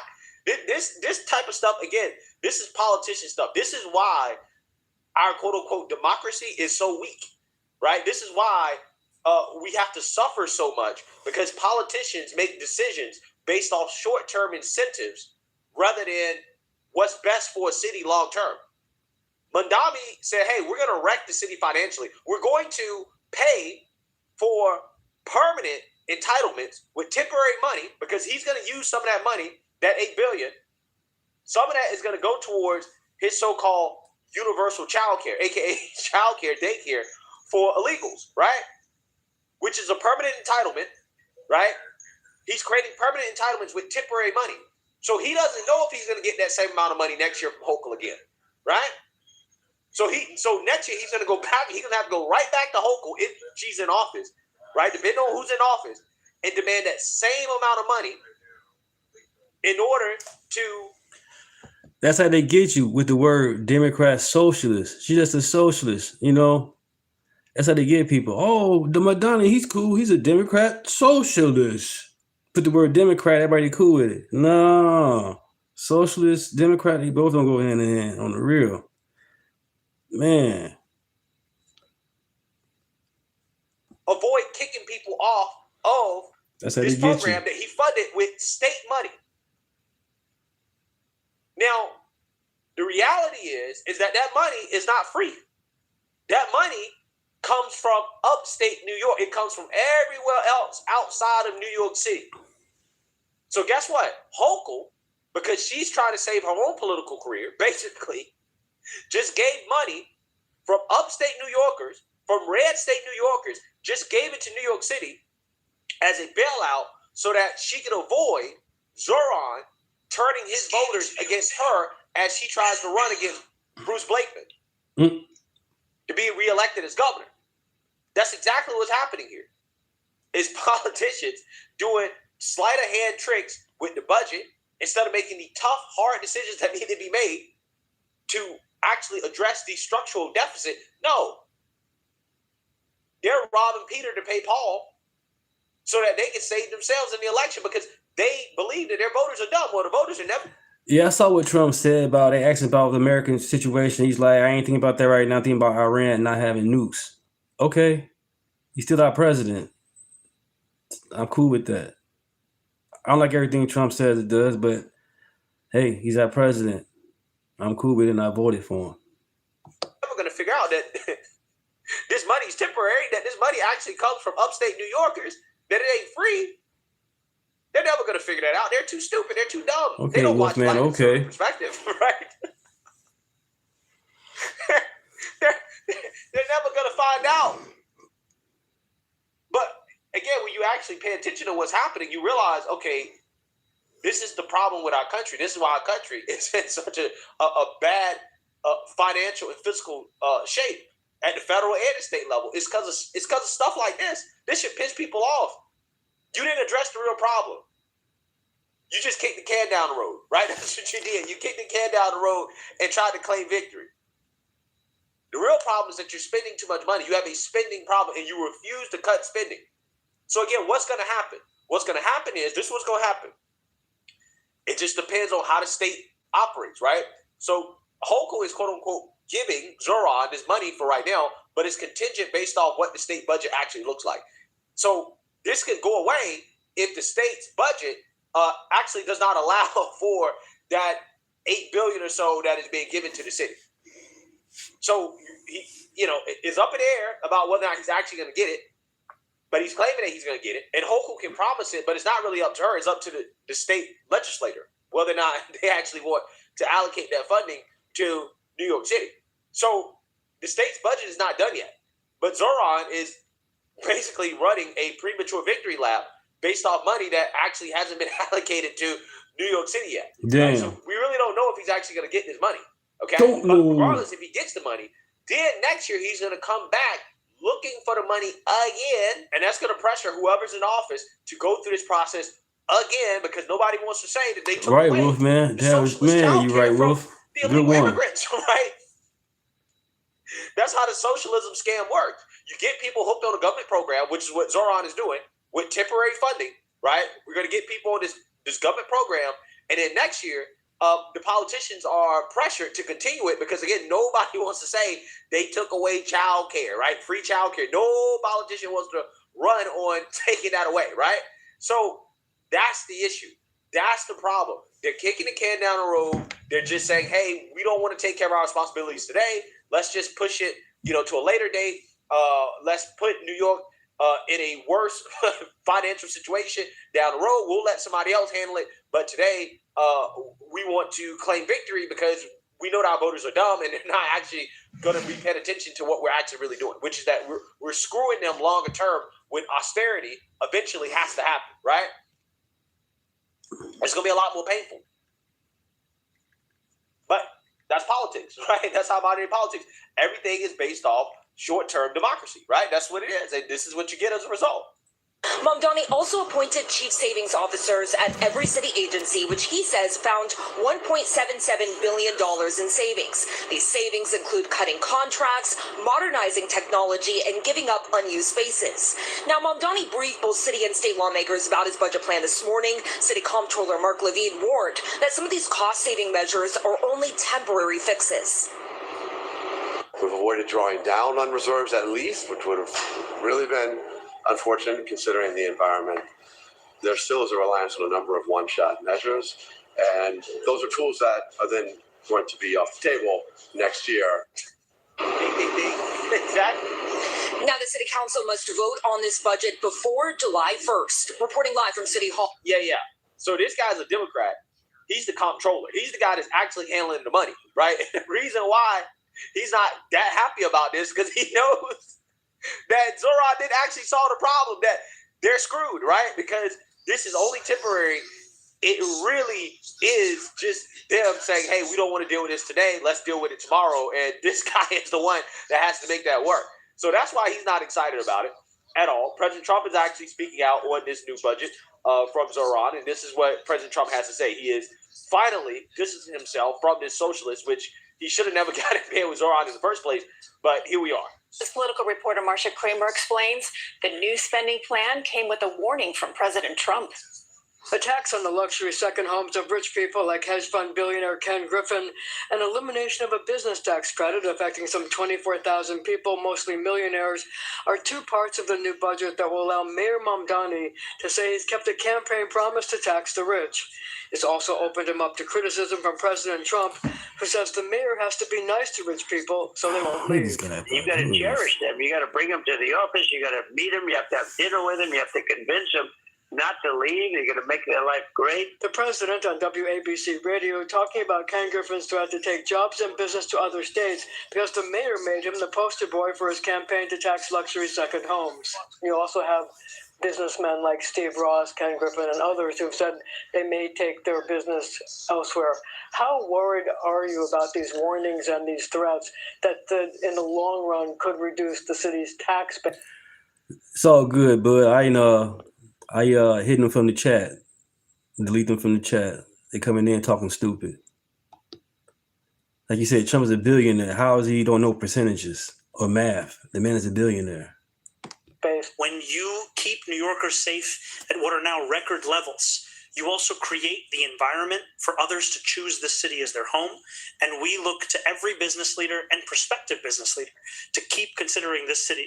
What you're saying is you're not really worried about these threats because you think that what you're doing to improve the city will attract other people and other businesses. So whatever these businessmen are threatening isn't going to hurt your bottom line. We want everyone to stay in the city, and we also want others to Okay, join Scott, them here. Trump's a moron. All right, what else? So, Marshall, let's look in between the lines a little bit here. What value you going to bring into the chat, Scott? Trump's bad. Trump's orange. What value you going to bring to the chat? Let's begin to lecture what you got going on. Did not get his wish to raise income taxes on millionaires or even raising corporate taxes, right? And then there is a tax, though, on luxury second homes, that pied-à-terre tax that we've all been talking about. How did he do on his other campaign promises? Well, free buses, no. But he says he wasn't able to convince the governor to do that. I don't understand. Motherfuckers broke his hell dissing the billionaire. How that works? That's definitely an oxymoron. but he says he's going to continue to push. As for the rent freeze, as you know, it's not part of the budget. The Rent Guidelines Board meets in June. They've indicated that they're open to the idea of a rent freeze. We have to wait and see what happens.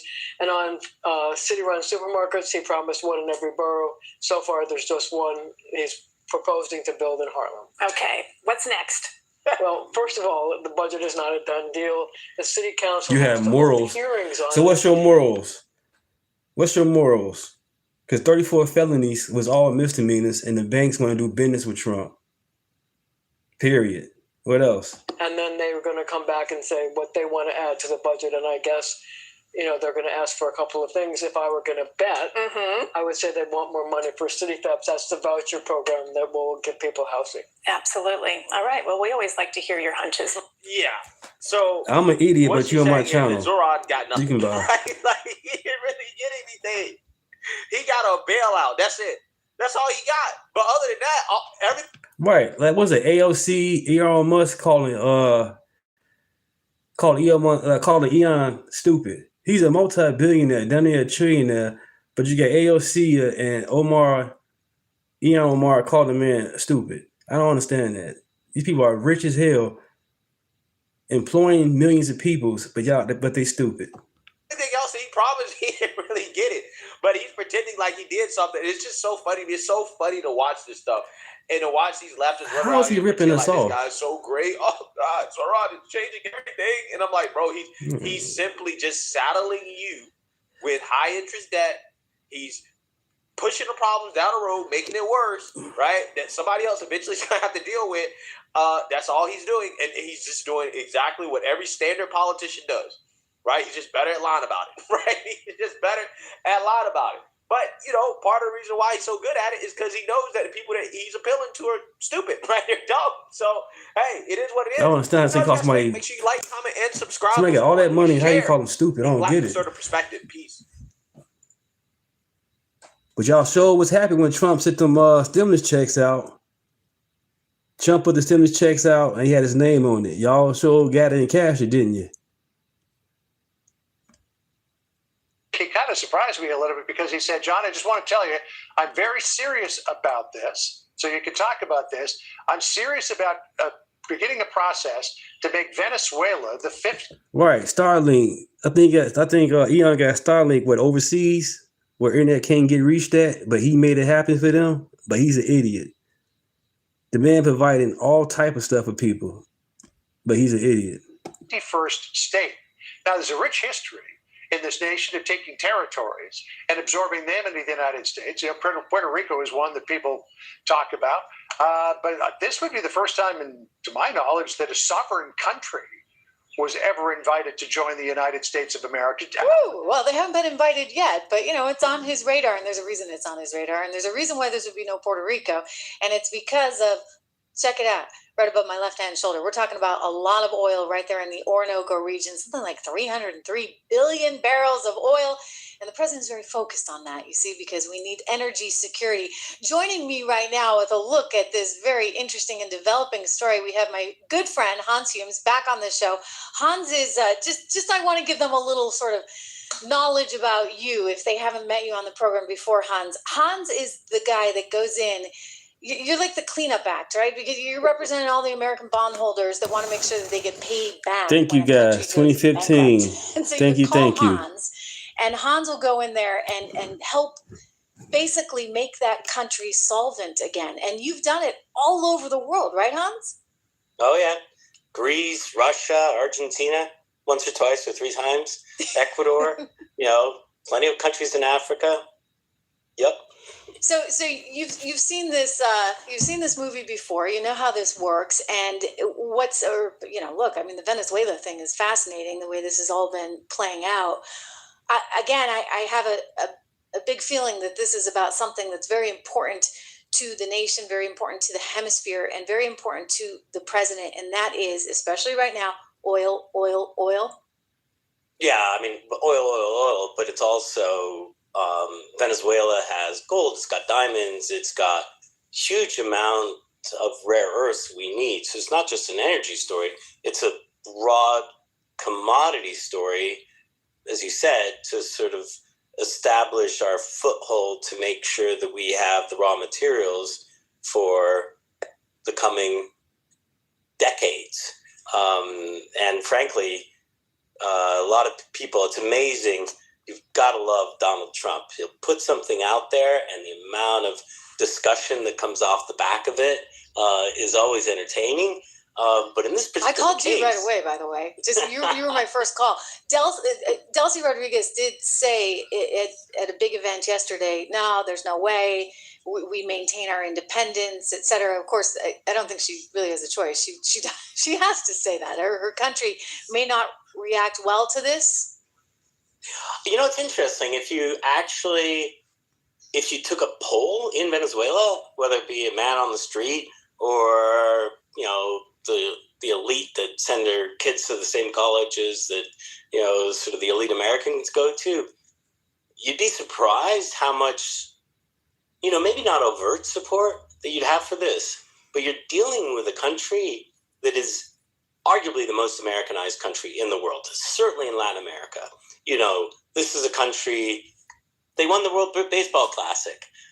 Nicolas Maduro, you know, used to stop meetings to watch the NBA Finals or Major League Baseball, the World Series.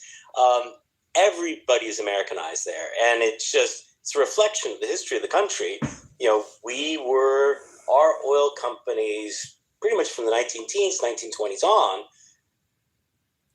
we were working in lockstep with Venezuela, and we got it to the point that it was the wealthiest country per capita in Latin America for, you know, through the 1980s, the early 1990s. So it was only really with Chavez coming in that ideologically it pulled away.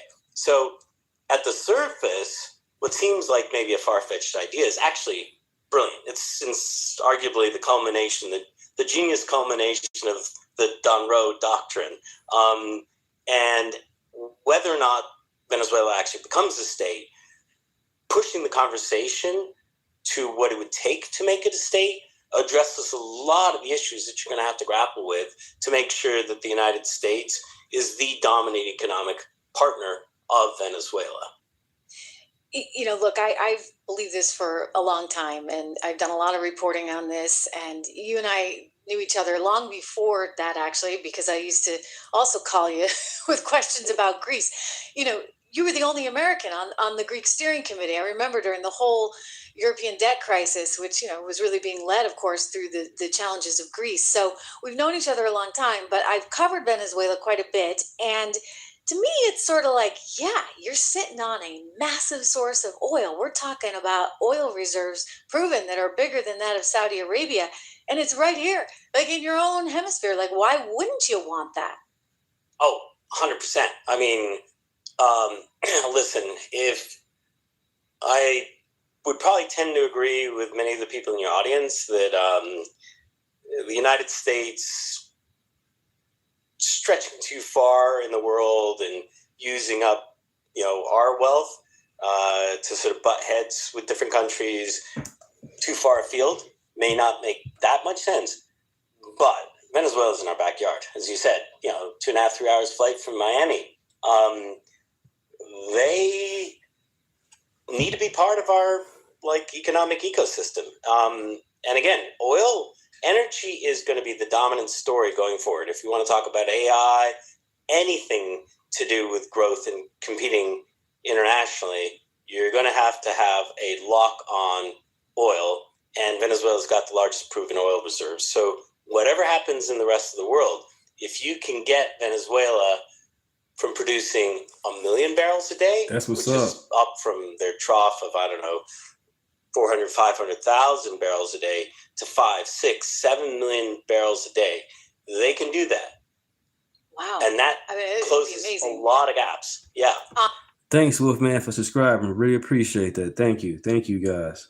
And, you know, that would be kind of really amazing. And I think the president's been really thrilled with how much they're producing right now. But in order to get them to that level, it's going to mean investment. Okay, like you're going to need to go in there. And I was telling the viewers yesterday, I held up my coffee cup when I was in Orinoco, and I looked at that tar. Thank you. You hold it, coffee, if it's in the coffee cup and you hold the coffee cup upside down, Nothing's coming out. Nothing's coming out. And you have to thin that out. And that takes technology. And a lot of people worry about oil prices, right? If oil goes too low, like maybe it doesn't make sense to invest all that money and all that technology. But let's assume that oil is going to hover around, sort of, I don't know, I'm making this up, maybe $60 a barrel for the near future. I know it's way above that right now. But, as the president says, once Iran works itself out, it'll come way back down. So if you assume that, and you assume at least, you're getting some return based on those long-term oil prices and the need for energy, I'd assume you'd want to put tons of money into this. But this is the important but, the danger is you could get kicked out, right? So this is American companies are looking at this, and I imagine the president saying, well, we need, he's a real estate developer at heart, right? So he's like, we need to own that. We need to own the land. We need to own everything. And I think that's part of this sort of tension. If we invest all this. That's what my channel is all about, sharing with everybody, you know what I'm saying? And communicating, agree or disagree, And then also at the end of the day, let's pray for each other. Let's pray. I guarantee all that has calmed down and all this get changed around. We all just pray with each other, And we give them this opportunity. And yeah, sure, we get the oil, but they could turn around and pull a Chavez on us, just like he did back in 2007 and kick us out. Right. Well, think about it. The nationalization of the oil industry happened before Chavez. So it's a constant risk. Making them a state would certainly sidestep the issue.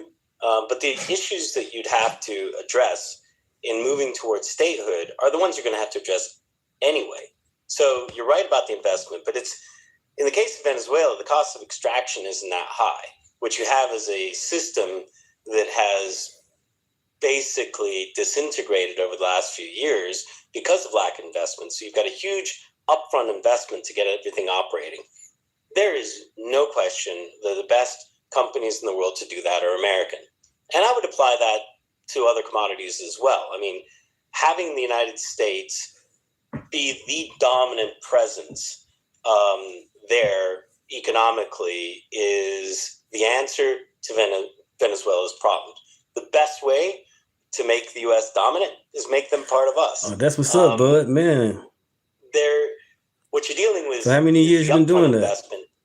After that upfront investment, the maintenance is going to be less. But you're right. What you can't take is the economic or the political risk of being divested of what we put a lot of money into. So how do we do that? You need transparency, rule of law, basically U.S. governance standards across the board. And what you've had because of, the economic management of Chavez, the Chavista era, the sanctions, you've got this really weird situation that always comes out where because of the inefficiencies, you have a lot of people making money. Been very comfortable making money off the inefficient situation by, smuggling the oil out, smuggling the commodities, the gold. Damn. We need to clean that up. $42 billion. Is it being cleaned up? And they ain't hook up not one. That's crazy. So where the money go? The president's pretty happy with Delcy Rodriguez, and he feels Where like did the money go? she's running Venezuela more like a business, dare I say. She's one of its CEOs. Yeah, with U.S. guidance. She's doing a good job with the enterprise. The people also like her. A lot of people say, well, why didn't you put Maria Corina Machado in? And Maria's great, believe me. I actually like her a ton, and she has big political aspirations, and maybe one day she gets there. But I think his concern was that it would be too much disruption. Is that fair? Yeah, I think it's fair. I think that Delcy Rodriguez is a very, very capable economic manager. I think, in broad terms, she's got the interests of the country guiding her. Even though she's a socialist? Yep. At this point, we're ideological. I think it's hard to pin people down ideologically. I think she's a pragmatist. I think Maria Corina Machado represents something very significant. Oh man, 33 years. And for Venezuela to function properly, that's what's you're up. going to have to open up the political sphere there, and there's Mundo Gonzalez allow won the everyone a seat at election. the table. You've seen this before. I can't remember if it was in Ireland. You've told me this before, that there's an importance, or maybe it's just in every country that you've restructured. And I know you played a role in what went down in Northern Ireland. But, I mean, in other words, do you need to make sure that everybody kind of has a voice, right? Because if people get shut out, that's when you run these risks. Then you have the problems. And, while you could argue that having our guys run the show in Venezuela, if you're really focused on productive capacity for the country, we are way better off for Venezuela returning to the per capita GDP that the country had in the 1980s than leaving the situation now. In where 92? Okay. are poor. I was 10 years old in 92. Wow. I think Delcy Rodriguez, with her management, can bring it 10 a years long old. way, but you're going to have the opposition will need to have a seat at the table, and you'll have, listen, the easiest way to bring democracy to Venezuela is to make it a state. We have a very, very solid... I mean, but then they get some senators and some Congress people. I'm thinking, is there an in-between stage? Maybe territory. I mean, people are, oh my gosh, the liabilities that you bring on. But look at Puerto Rico. We don't have to pay for, SNAP, and we don't have to pay for healthcare benefits. And by the way, Puerto Rico kind of gives us nothing. Nope. I mean, unless you're Venezuela gives us a ton. You go down there and you get zero tax. I mean, But I mean, Puerto Rico versus Venezuela. It's well, let's put it this 6-7. way. If we bring Venezuela in and make them part of the United States, then we don't have to worry about losing the World Baseball Classic in the finals because they won. Damn. So we take their players. But it's and just a natural imagine thing. the oceanfront property. Oh my gosh, I know. It's amazing there. It's arguably not just the most commodity rich country per capita in the world, but it's one of the most beautiful. And with American investment doesn't worry about contracts being reneged on. There's no question that they'll do better and we'll do better. It'll solve So this a lot is of in our his problems head. internationally. I mean, just to get into the president's head for a second. I mean, it's obviously in his head. He's telling John Roberts, go out and report it. I really like this idea.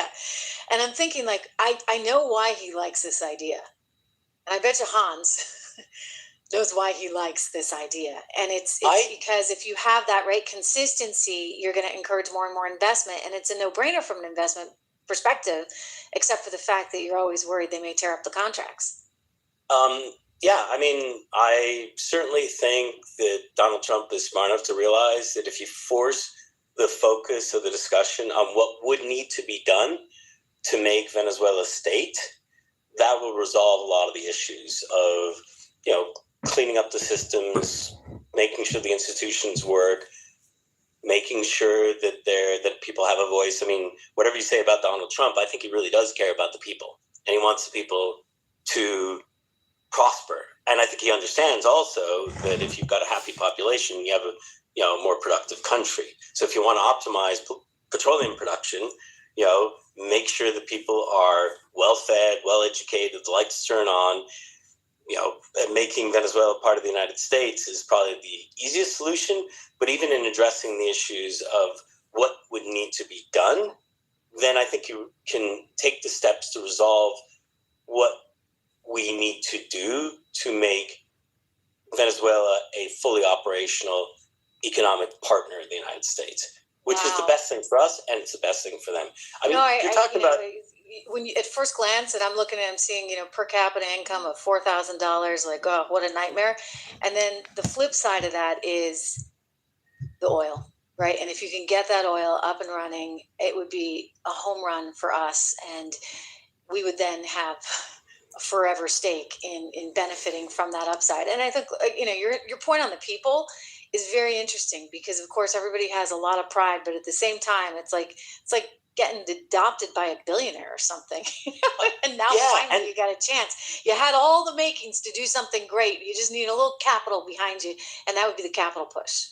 And you think about where we failed in places like Iraq, where we went in, we dropped our systems on top of them, and it didn't work. Why? In many ways, it just, culture. Venezuela is incredibly Americanized. It's not just baseball, basketball, everything else. Even the language, even their slang. I mean, the word for buddy is pana, which is partner. That comes from Texas, Texan oilmen. Echla pichon, like all their slang, street level, whatever, comes from Texas English. So culturally, there is no divide. These guys love America. So I think Donald Trump is putting out a really smart idea at this time.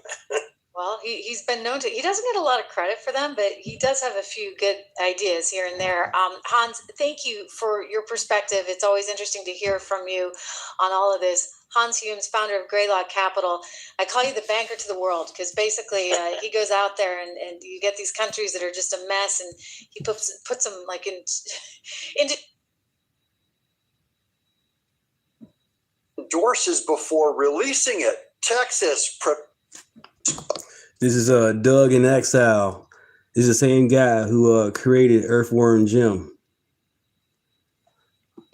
This is happening in Texas right now. Welcome to Doug in Exile. This is where the Happy Patriots are. Part of why we're happy is so we're so well informed. This is about Barack Obama endorsing that weirdo James Tallarico that said God is bisexual. But this ad ends up telling you everything you need to know about his visit. It ends up being a huge... This be the last video for the day. I'll be back tomorrow. I really appreciate you guys. Again, this is Doug and